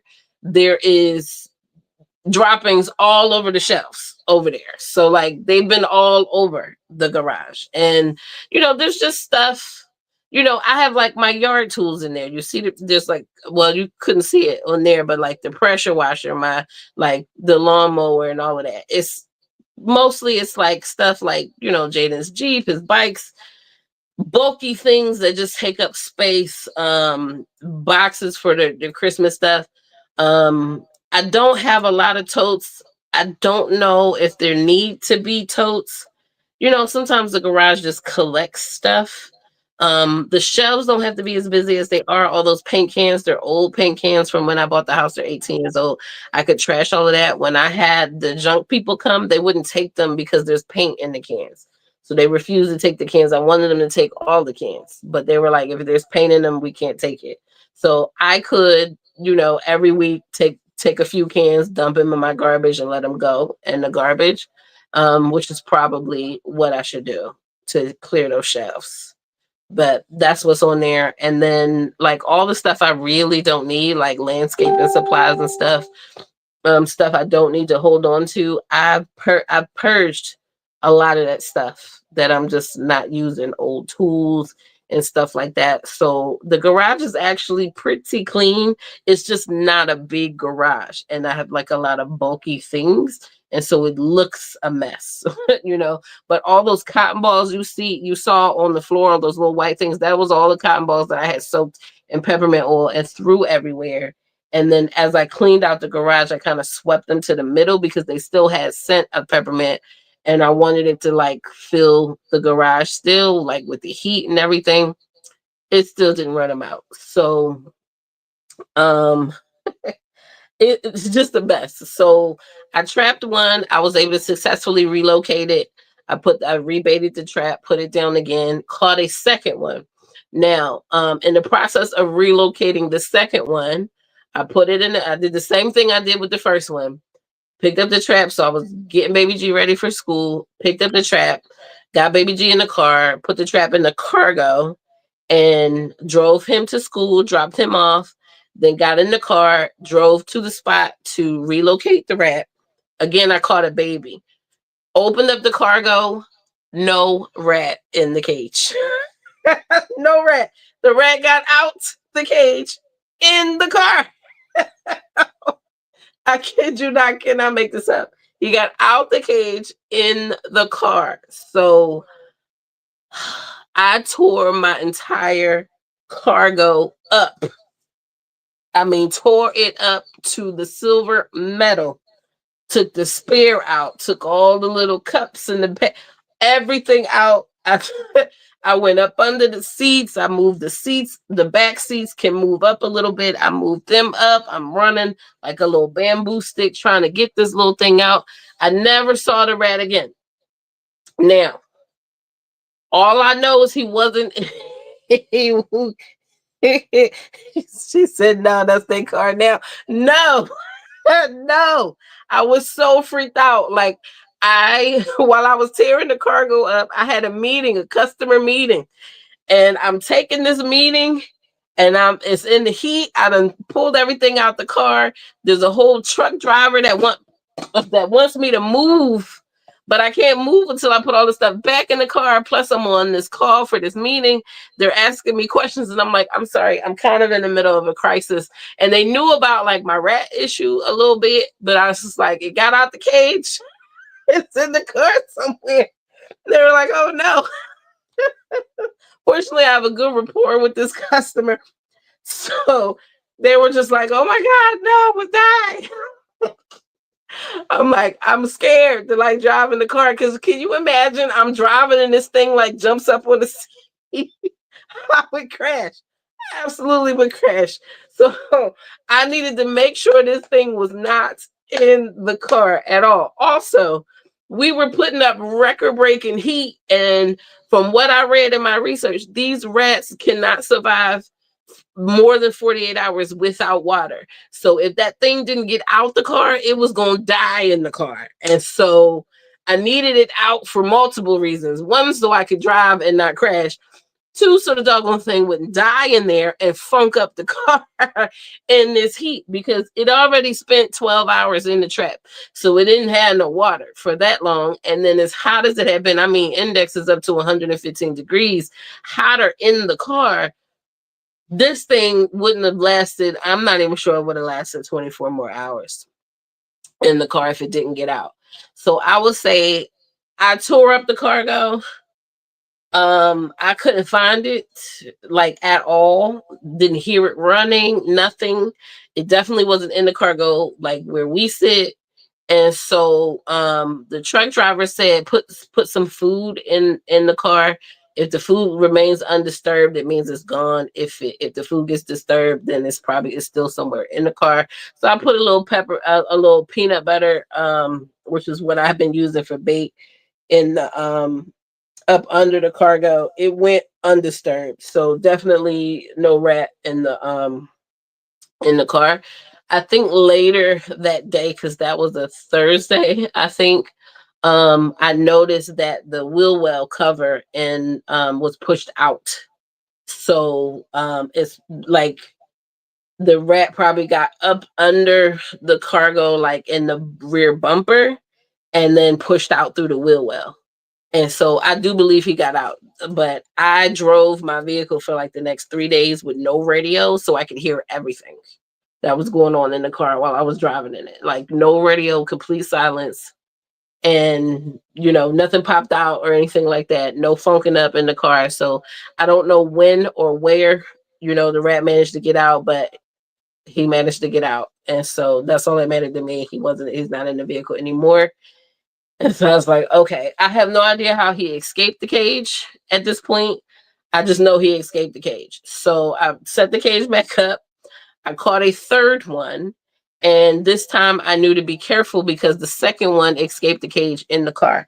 So in the process of trying to get that one safely into the car so that it couldn't escape, it slipped out of the bottom of the cage. So I think these smaller rats, the little babies, the way this cage is set up, like, rats can pretty much go flat if their head fits through, the rest of their body fits through. And this one wasn't even trying to get out. I just lifted the cage up and he kind of like just fell out the bottom. But I watched him fall. So I have like a cat carrier because the cage is like open in the bottom. So I didn't want it peeing and pooping inside my cargo. So I would put the cage in the bottom part of a cat carrier. So if it peed and pooped, it would be in the cat carrier and not in my car. So that would make it a little easier to clean it. So that's what I was doing. I was putting it in the cat carrier, and that's when he kind of slipped out. But I just pushed the cage down, so now he was kind of like trapped between the cage and the bottom of the cat carrier. And then I covered that with a blanket and taped everything up or whatever. So I was able to successfully relocate the third one, even though he had escaped the cage. But now I knew that, like, I guess the cage had the bars, but the bars weren't exactly even. And so I guess there were some areas that were bigger than others, and they were just sliding out of them. So before I trapped the fourth one, I taped some cardboard to the bottom of the trap so he couldn't fall out of the bottom. Well, the fourth one wasn't even trapped for 5 minutes. Okay. I didn't catch him getting trapped because my new favorite pastime was like watching the Ring video live to see what was going on in the garage. And so there was like a snapshot right before he got caught, and then my live video after he had got caught. So he had got caught within that 5 minutes. And while I was watching him in the live video, he escaped the cage in the garage through the side, like through one of the sides.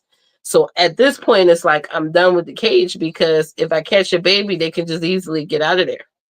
So I was like, I don't, and the The adults, I've got plenty of video of them all over the cage, but never going in. And then, according to my research, the adults have the benefit of like wisdom and experience, so they're much harder to catch in traps.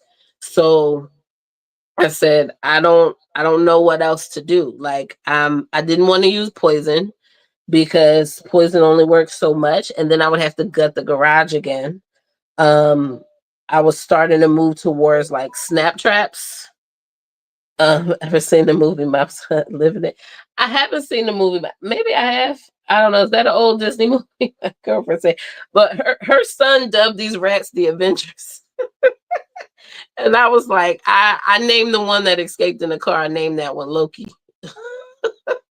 But the rest of them didn't get any names. But these are some kind of Avenger rats, man. I literally tried everything and it just wasn't working. And so I said, okay, I'm done with it. I'm done with it. I'm done with it. Now, at this point, I'm like, I don't know that it's worth calling like Orkin or somebody. Like, they're just going to put down what snap traps. Maybe I don't want poison because they're going to get behind something somewhere in the garage, and I'm going to have to gut the garage to find it, or it's going to funk up the place. The garage is not air controlled or climate controlled. I mean, so it's just hot in there. It's too hot here for some dead rat to be hanging out in the garage. So I didn't want any of that. And I was trying to just relocate them humanely, but for whatever reason, they didn't want to be relocated, I guess. So you would think after I managed to get three of them out that the parents would deem it dangerous and just want to leave, but that's not what was happening. So I don't know. I don't know. Like, I really don't understand. And so I was like, one of them was caught, and then the mama, I got video of the mama rat freaking out all over the cage because the baby was caught in there. But oh well, move your family out and y'all wouldn't get caught. So anyway, I never called the Orchid Man, but what I started doing is now leaving the garage door. I was kind of leaving the garage door cracked a little bit so that they could get out. But I noticed one night I was watching the video outside the garage that one of the neighborhood cats was hanging out under my car outside on the driveway. But because there's a light in my garage that's always on, when it's nighttime, they can see inside the garage really well.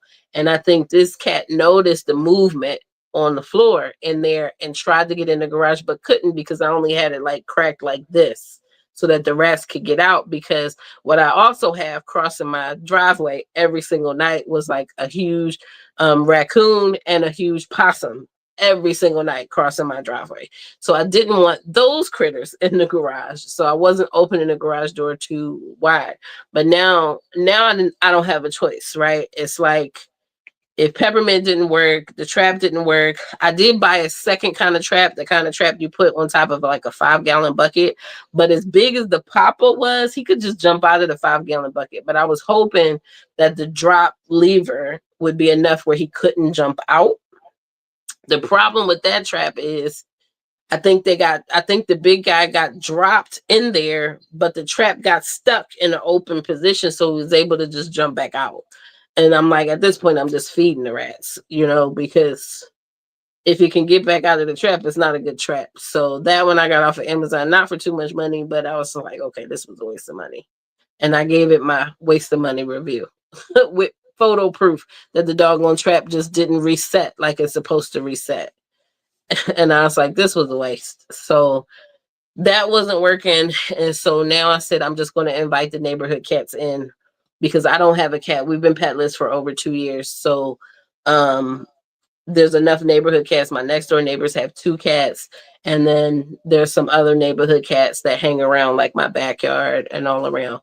So if they could see movement, like I was hoping like maybe I could trap one, have the garage door open enough that would give them the incentive to like come in and check out the thing that's trapped and, maybe want to hang around the garage for anything else. But if I can't keep them in the cage, that's not going to get them either. So So, but the cats did get interested. Eventually, I had four different neighborhood cats visiting the garage for a while. Like basically, the rats were just keeping high ground, because there was stuff on the sides, and the cats could only get into so many cracks and crevices and couldn't really climb up the shelves. And so I'm noticing the rats are keeping high ground. And I'm like, I don't know that the cats are going to be enough to get them out unless they can catch one, you know. And then meanwhile, I got other video footage of them getting the water from the air handler. So I got tired of that. So I said, you know what? I'm going to poison the water supply as much as I really didn't want to, because if that supply got poisoned, that would have made them pay more attention to my washing machine. But at this point, I need them out. So the food source has long been gone. They're still not leaving, even with a scarce food source. But wherever they were nesting, I don't know how much food they took with them over to the nest. So they probably had something that they could continue to live off of. And they still had a water source. So what I needed to do was get rid of that water source. And so I started bleaching that counter. I would just pour bleach every morning, pour a little bleach, a little bleach, a little bleach. And I have on camera the rat trying the bleach water for the first time. It made it jump and everything. And then it tried it another of like from the other side, and that made it jump as well. And then they never came back up to the water source after that. But I kept bleaching it every day. But then I had the camera in there for like almost 4 weeks. It was running out of battery. So I couldn't watch live video on it anymore. I I took the camera out so that I could plug it back up so it could charge back where it normally is. It's got a solar charger.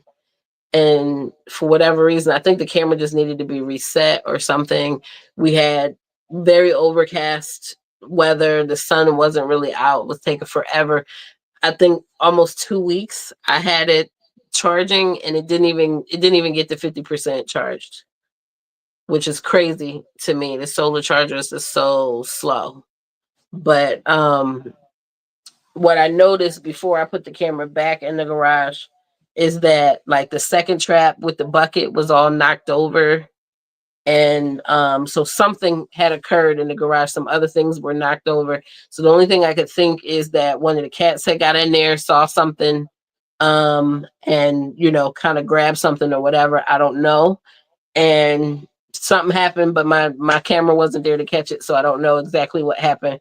But my neighbor told me that one of their cats had left a baby rat at their door. And I went back looking for my camera footage on the outside to see if I could catch the cat that managed to get the rat out. And I caught the whole situation. Like basically it was a little baby rat. It ran out of the garage and it tried to run back into the garage, but the cat was faster. And so it managed to get that rat out of there. And I think the fact that the cat caught the baby, and then there's the fact that the cats were now hanging out in the garage, like the two neighborhood cats were like basically taking naps in the garage during the day.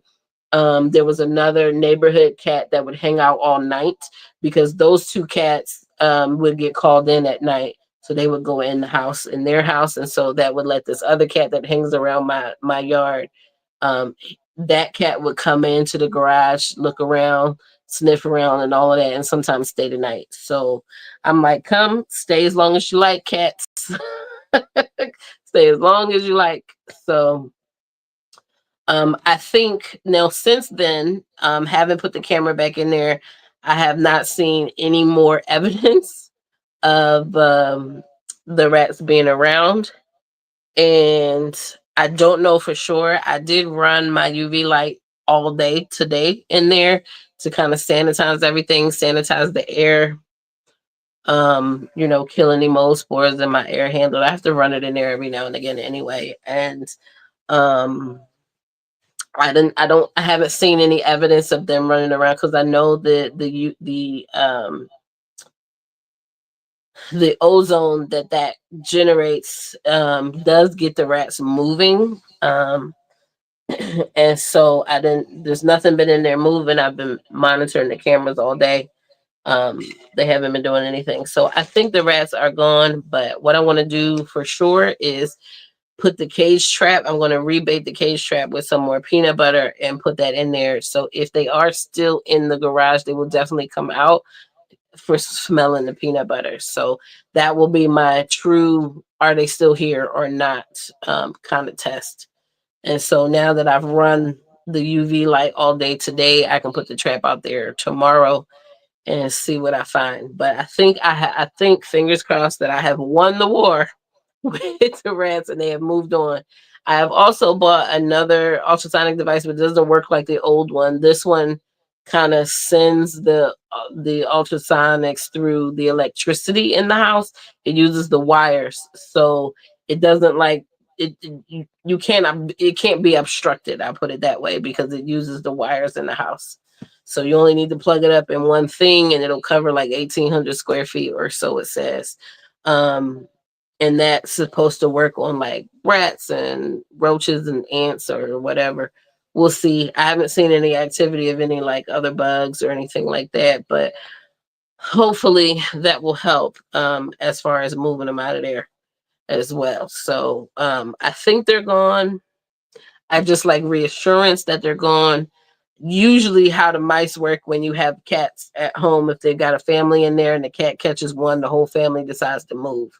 So I'm thinking that might be what happened. I don't have any evidence that they moved out, which is why I got to put the trap out there to see if they'll come out for that. I'll keep the garage door closed so that they can be a little bit more brave and come out for the food if they are indeed still in there. If they're still in there at this point, I'm just gonna have to call somebody and have the whole garage fumigated, and we'll be out for the day or something like that while that happens because I can't I can't anymore. I'm tired of looking over my shoulder every time I want to wash clothes. You know what I'm saying?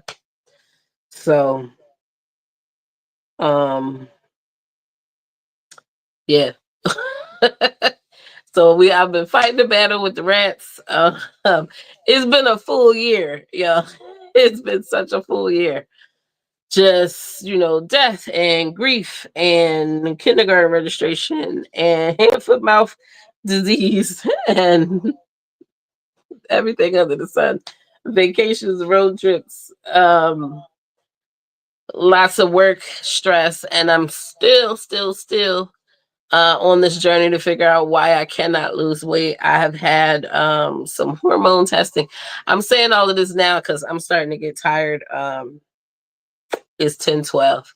I'm starting to get tired. I actually was in my endocrinologist's office and I've been trying to chronicle this journey as well. Um, Crying because it's like I've tried everything and I was just gaining. I did manage, through some research or whatever, find a way to sort of stop the gaining, but I still haven't found anything that allows me to like release the fat. So I asked him if he could test like my hormones to see where my cortisol and all that stuff was. He essentially refused to do the blood test, but he just wanted to push more medication at me. Like, oh, Ozempic didn't work, try Monjaro. If Monjaro didn't work, all right, try Trulicity. He was just throwing everything at me. And I was just like, I don't need another drug that's gonna stop me from eating because my appetite is not the issue. Pardon me. I'm already not eating 3 meals a day as it is, and I'm not a snacker. So that kind of medication is not going to help me lose weight, but it's like for whatever reason I'm just not losing weight at all. I've not been a great sleeper for most of my life. I've been on this journey of rest and relaxation. I've been getting more rest, not much relaxation, because with focusing on rest I'm not getting as much done, and now I'm stressed out because I can't get stuff done or finished because I'm choosing to sleep.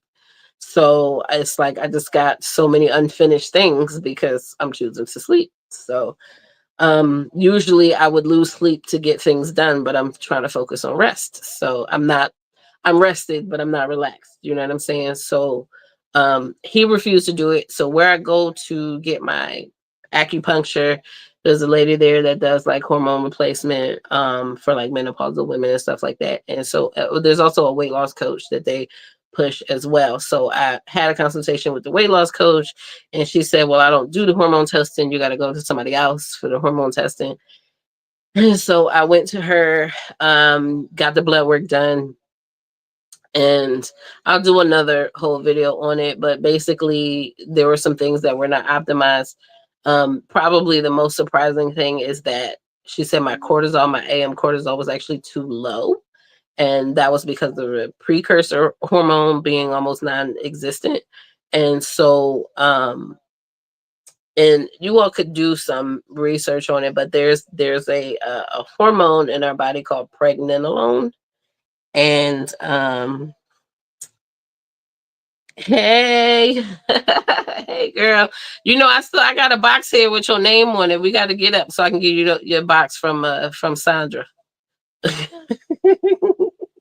Okay, so I've been holding on to this box for over a year now. So come get your box, girl.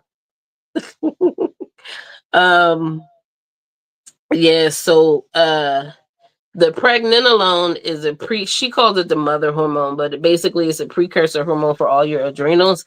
So it's the precursor for cortisol, progesterone, estrogen, and all your adrenal hormones. And I was very low in mine. And so she said your AM cortisol is too low. That's because the pregnenolone is too low. If you don't have enough pregnenolone, then you can't make the cortisol, which has its own problems. And so you would think with all the stress in my life that my cortisol would be through the roof, but it wasn't. It was like, well, by lab standards, it was actually normal. But this is why you have to have somebody who knows how to interpret the numbers, because she said it was too low. I think it's not too low, but it wasn't optimal. I'll put it that way. Because she also said my B12, which came in at over 900, was also too low. She wanted my B12 to be over 2000, which is off the charts of the lab. So it's, the weight loss coach basically said the doctors don't like running the hormones because they don't know how to interpret them, which makes a whole lot of sense. There's no point in me running blood work if I can't tell you whether something's right or wrong with you once we get it all back, despite what the lab says is normal versus abnormal, right? There's low normal, there's high normal, there's optimal, right? And so if that's not your specialty, and you don't know how to do it, then okay. But my thing is, if you don't know how to do it, then send me to somebody who does. Like, I don't, that's why a lot of like this functional medicine is becoming popular. But I've had some more discussion with my endocrinologist about, with me having my follow up from that, from making the changes she asked me to take to make, and having new blood work and seeing the improvements and stuff like that. And he was just like, "Oh, well, these functional medicine doctors, they just want to push medicine." Well, that ain't that what you doing? You just ain't running no blood work. I don't understand why you pushing new medicine without getting any more data. You know what I'm saying? So if they're pushing medicine, at least they're getting data to support the medicine that they're pushing. You won't even get the data. You're just still pushing medicine at me though. Either way, you both are pushing drugs on me, you know? So I don't know, but I'm a data kind of girl. So, if he didn't want to do it, I'm gonna find somebody else to do it. So that's all I want to say. If your doctors won't do something, there's somebody else out there that will do it. There are a lot of these functional health companies that are out here willing to do blood work for you. It's gonna cost you some money. Insurance probably won't pay for it. Insurance hasn't caught up with functional health just yet. But it's like, let's stop treating the symptoms and find the actual problem and fixing it, you know? So that's where I am with it now. It's like you're just treating symptoms, but you're treating me like every other person out here that's overweight, but I don't have an overeating problem. That's why I'm not losing weight on that drug. There's a reason I could lose weight before I got pregnant, and all of a sudden I can't. There's something wrong. So where I'm at on the journey thus far, I'll say is that I did the initial blood work. We talked about it. She gave me some adjustments to make in my supplements. I really only had to take one extra supplement, and that was to supplement the pregnenolone. Um, but and don't just go out there and buy a supplement for pregnenolone, okay? Because if you do your research on it, they tell you it's not a good thing to be on it like forever. But then also you don't want that to be too high. Also, what I learned about it is that hormone comes from cholesterol, and I have a little bit of a high cholesterol. So my endocrinologist actually has me on a statin, and I was concerned that the statin might be the cause of my pregnenolone being so low. And when I did some research, it said that a statin could reduce your levels of pregnenolone. So if you're on a statin, that might be something you might want to consider. But again, with your medical professionals, okay? Because I'm not a medical professional. I cannot tell you what to do. You need to do your own research and go see your own doctors and get something for what's going on with you. But basically, my vitamin D, which I thought was good at 47, she was like, no, that's too low. Your vitamin D needs to be between 70 and 80. And I was just like, ugh, your B12 needs to be over 2,000. And I'm like, but it's like 947. You know, the high on the lab is 1100. You wanted to be over 2000. Like, geez, Louise. So I just had to take some extra B12. I was already taking a B complex. Apparently, that wasn't enough. I needed to take some B12. My ferritin was like extremely low, even though I was already supplementing iron. So basically, I have to double up on my iron. So over the 3 months, my ferritin has gotten better. My vitamin D has gotten better. It's still not where she wanted it. The pregnenolone has gotten better. Still not where she wanted it. But I would say, she had me low dose vitamin D to try to get it up higher, and then stay on a double dose of what I was already taking to keep it up there. And I will say, low dose in vitamin D, I felt so good the next day after taking like the super high dose. I had so much energy, but unfortunately right behind that I had like a go live, and I was up zero sleep for 3 days, right? So probably killed whatever benefits that I had from that vitamin D. I probably should low dose again or something like that. I'll probably do that when I get a new bottle, just low dose again. But I felt like really, really good. I will say the changes that I have made, my sleep has improved for sure. Fitbit is also confirming that my restorative sleep is improving. So I'll do a video. I don't know when it's gonna come out, y'all. Don't hold your breath for it. But I am chronicling all of this. I never stop filming for you guys. I say it all the time. I never stop filming. I just haven't had the time to like get to the editing, and I really need to like get myself focused. And I just feel like I've been so out of my body with everything, and just really trying to figure out like this weight loss thing. So just yesterday, I got advertised for some app that's supposed to help me get better sleep and all of that. Tell me when to go to sleep, and how to like work with my circadian rhythm and all of that great stuff. And so I'm feeling tired now because this is what would be what they call my melatonin window. And I'm supposed to be going to bed within like the next half hour. So I'm going to have to get off of here. But yeah, so it's a lot going on over here. I know I've just been talking nonstop, nonstop, nonstop. I miss you guys so much. There's so much to catch you all up on. I'm trying to, I just want to make sure like if I put a video out like about, any success for like weight loss. I know a lot of us have issues with like weight and trying to lose weight and struggling with it and all of that. And I don't want to put something out here that's not actually working. You know what I'm saying? So I know a lot of you have been able to, get on the shots and stuff like that, and for that to work for you. Unfortunately, those things have not worked for me. Um, I will say, she said, as far as my hormones, despite them being like not optimal, I was pretty balanced. And so she's like, there's improvement here. Great. I think we'll stay the course and keep everything going so that we can get continue to be more balanced, but at higher levels or more optimal levels. But she said, I'm not really seeing anything here that would like prevent you from losing weight. And so just in conversation with her, she's just like, I think, the fact that nothing is working, um she said it's probably something psychological. And so she's suggesting, some bits of therapy to kind of help me, I guess, release some things.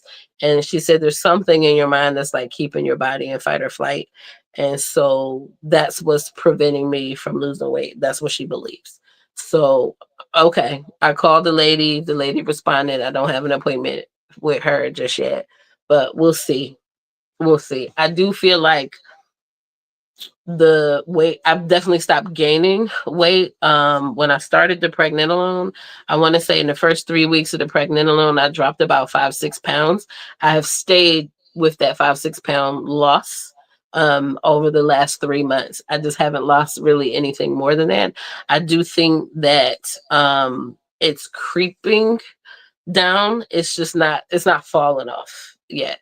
But I do think that it is creeping down. We're headed in the right direction. I just need to be more patient and give it some more time. My body's kind of going through like this transition period with like trying to get everything optimal and all of that stuff.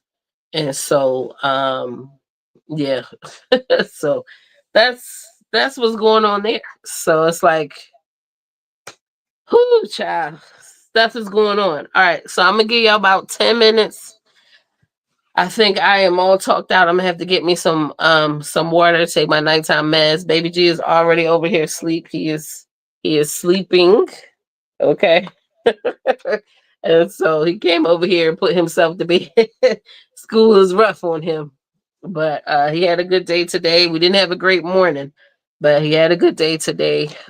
He got a sticker and they don't get him homework.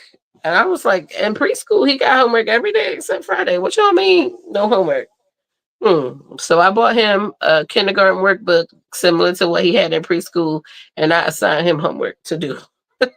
So between him being in school, coming home, doing his little homework that I assigned, um, so that he is still in that mode of doing homework before he can play with his toys or watch TV or be on his tablet. I just want to, keep that routine up. And we go over, they have like these assignments that are not really graded. Nobody's forcing the parents to do it with the kids or anything like that. So I do the assignments, but then he has this workbook too to kind of help reinforce. And because we take education seriously over in this here household. So but yeah, y'all got any questions for me? I was thinking about maybe doing some like random short content. I be seeing stuff on Facebook, like people asking questions in like some of the groups. I figured I could come in, read the question, give my take on it, and then see how people want to do it. Not revealing any names, just the scenarios. Just for some comments so y'all can hear from me, see me every now and again. Um, I got some things in the works. I don't want to spoil it just yet because I don't know when it's gonna come because I don't have no time. But it's like almost done. I keep saying almost done, but I need to find some time to work on that as well. But I got a lot of it done. I just need to. I just. I'm working on a book, y'all. It's really a series of books, but the first in the series is almost done. Almost done. And I just haven't had any time to work on it. It's kind of like in spurts, and then I'll go like a month and a half not being able to work on it. So it's not the book of my story yet. This book is more like my brain dump of all the things that um, we can do to help us get pregnant and stuff naturally before we end up in like before IUI, before IVF. But just if you're trying to get it done naturally or a home insemination, things we can do to prepare the body and just understanding how our bodies work and all of that. So I am working on that. It is I keep adding to it is the problem. I need to finish, just finish and be done and put it out there. So yes, we'll meet up. Let me know the next time you're in Orlando. We can meet up so I can get you this box, girl. Cause Sandra's always asking, have you seen did she get her box? I'm like, no, we haven't seen each other, but I'm glad. I know your boys are doing well in school and your girls are in college and doing well. So all right, Mrs. Alexander. I'm glad to see your content going out there. And I didn't see the baby boy who wanted to be on YouTube. I haven't watched that video yet. I'm gonna get over there to that. But yeah, it's rough for all of us out here. It's just been busy, busy, busy, like Arlette said earlier today.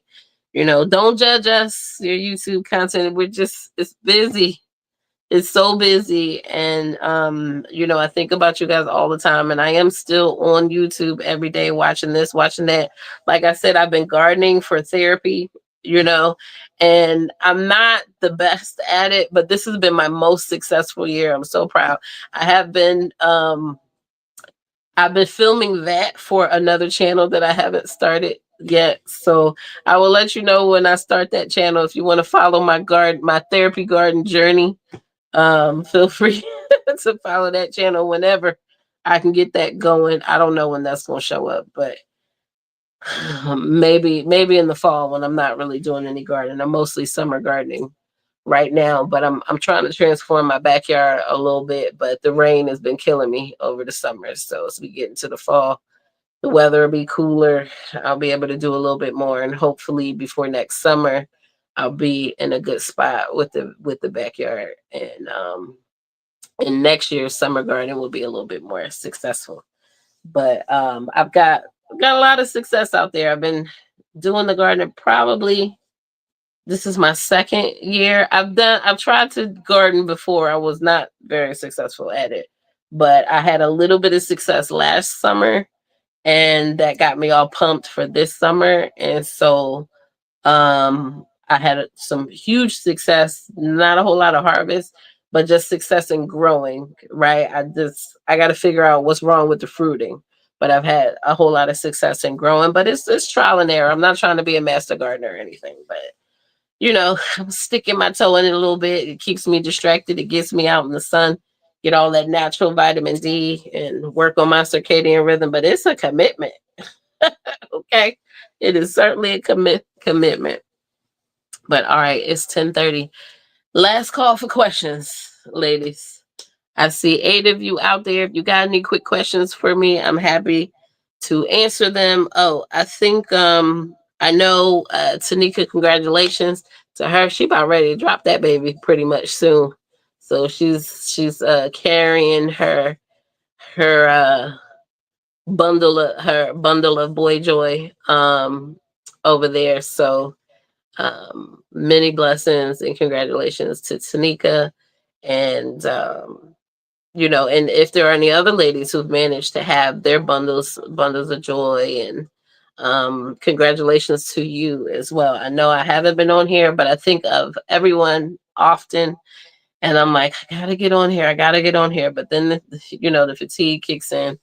And when I do finally get on here, I'm on here for like 3 hours. Like I plan to come on here for like an hour, and it's like 2.5 hours already. So, um, yeah, I just feel like I just been talking, talking, talking. I miss y'all. I really do. But I really do feel like I'm in my melatonin window. My eyes are getting heavy. Last call. I'm gonna give y'all maybe another couple minutes. I don't see any more comments coming in. If there isn't anything here anymore here, I will bid you ladies adieu. Looks like we're losing some folks. Yeah, it's getting late, and it is a school night, right? Today's Monday. Yeah. Ooh, I'm also going through some legal things too, y'all. I'm still. I don't know if I told y'all about the hair company and the issue I had with the braiding hair and them trying to get me to settle and all of this. Yeah, I'm still in that fight 2 years later. That's for another video. But still in that fight, still in that fight. So we're gonna see what come out of that. I've actually reached out to a couple of attorneys. They're not here in Florida, which might slow me down a little bit. I think I gotta find one that's here in Florida, or at least that operates here in Florida. But they done transferred me to their insurance company. And so now I'm still waiting to talk to the insurance company. Insurance company's dragging their feet a little bit. So we gonna see what they want to do. I think they done exposed me to some stuff. I'm not playing games. I got people to live for, you know. So If you done exposed me to something, then you gonna have to pay for that. But yeah, that's for another video though. All right. Well, I don't see no new questions in here. So I ain't gonna hold y'all. Yeah, sure. You remember the hair thing. Yeah, it's still a back and forth thing with them because I guess I'm asking too many of the right questions. You know what I'm saying? And they just want to get me out the way, and I'm not that hard up for a couple $100 or or a G here or there. I'm not like I got a whole job. I'm not that hard up for that. If you didn't expose me to something that's going to affect me health wise some years down the line. So yeah, I think I'm asking too many um thanks. I'm asking too many of the right questions, and so now they running scared. And I think this insurance person, she's not really giving me the runaround, but she's being very cautious about what she says. But what I think is the company done said enough. um and right now they haven't heard from an attorney from me. I think they scared at some point they're gonna hear from it. But also I think maybe with the timing, they may be trying to wait out what would be my legal timing um for me to do anything about it. But for real, even if I don't get any money, I'm just gonna blow up this spot. Either way, it's gonna cost some money. I'm just gonna blow up the spot. The news is already out there. It's already going viral. I'm just gonna be another case. If I want, the class action suits are coming. You know what I'm saying? So I don't know if it means I don't get anything because they're trying to drag their feet and using that as a tactic or whatever. Then that's fine. Again, I'm not that hard up, but if but there is a precedence where, like, if I got sick later I could sue because these things take time. And so if it just takes time for me to get sick, then I'll just go back and sue them then. But right now I have damages. You offered me on damages, but you can't answer all of my questions. I'm not just going to settle and say no, I'm not going to sue. If I got damages, then pay me for my damages. But I need assurances that you didn't expose me to something and you're trying to tell me that it's proprietary. Now, anyway, before I get too far on this, let me go and get some sleep. I love y'all. I love y'all. Sticky baby, that's to all those on that journey for TTC. Talk to you later. Bye.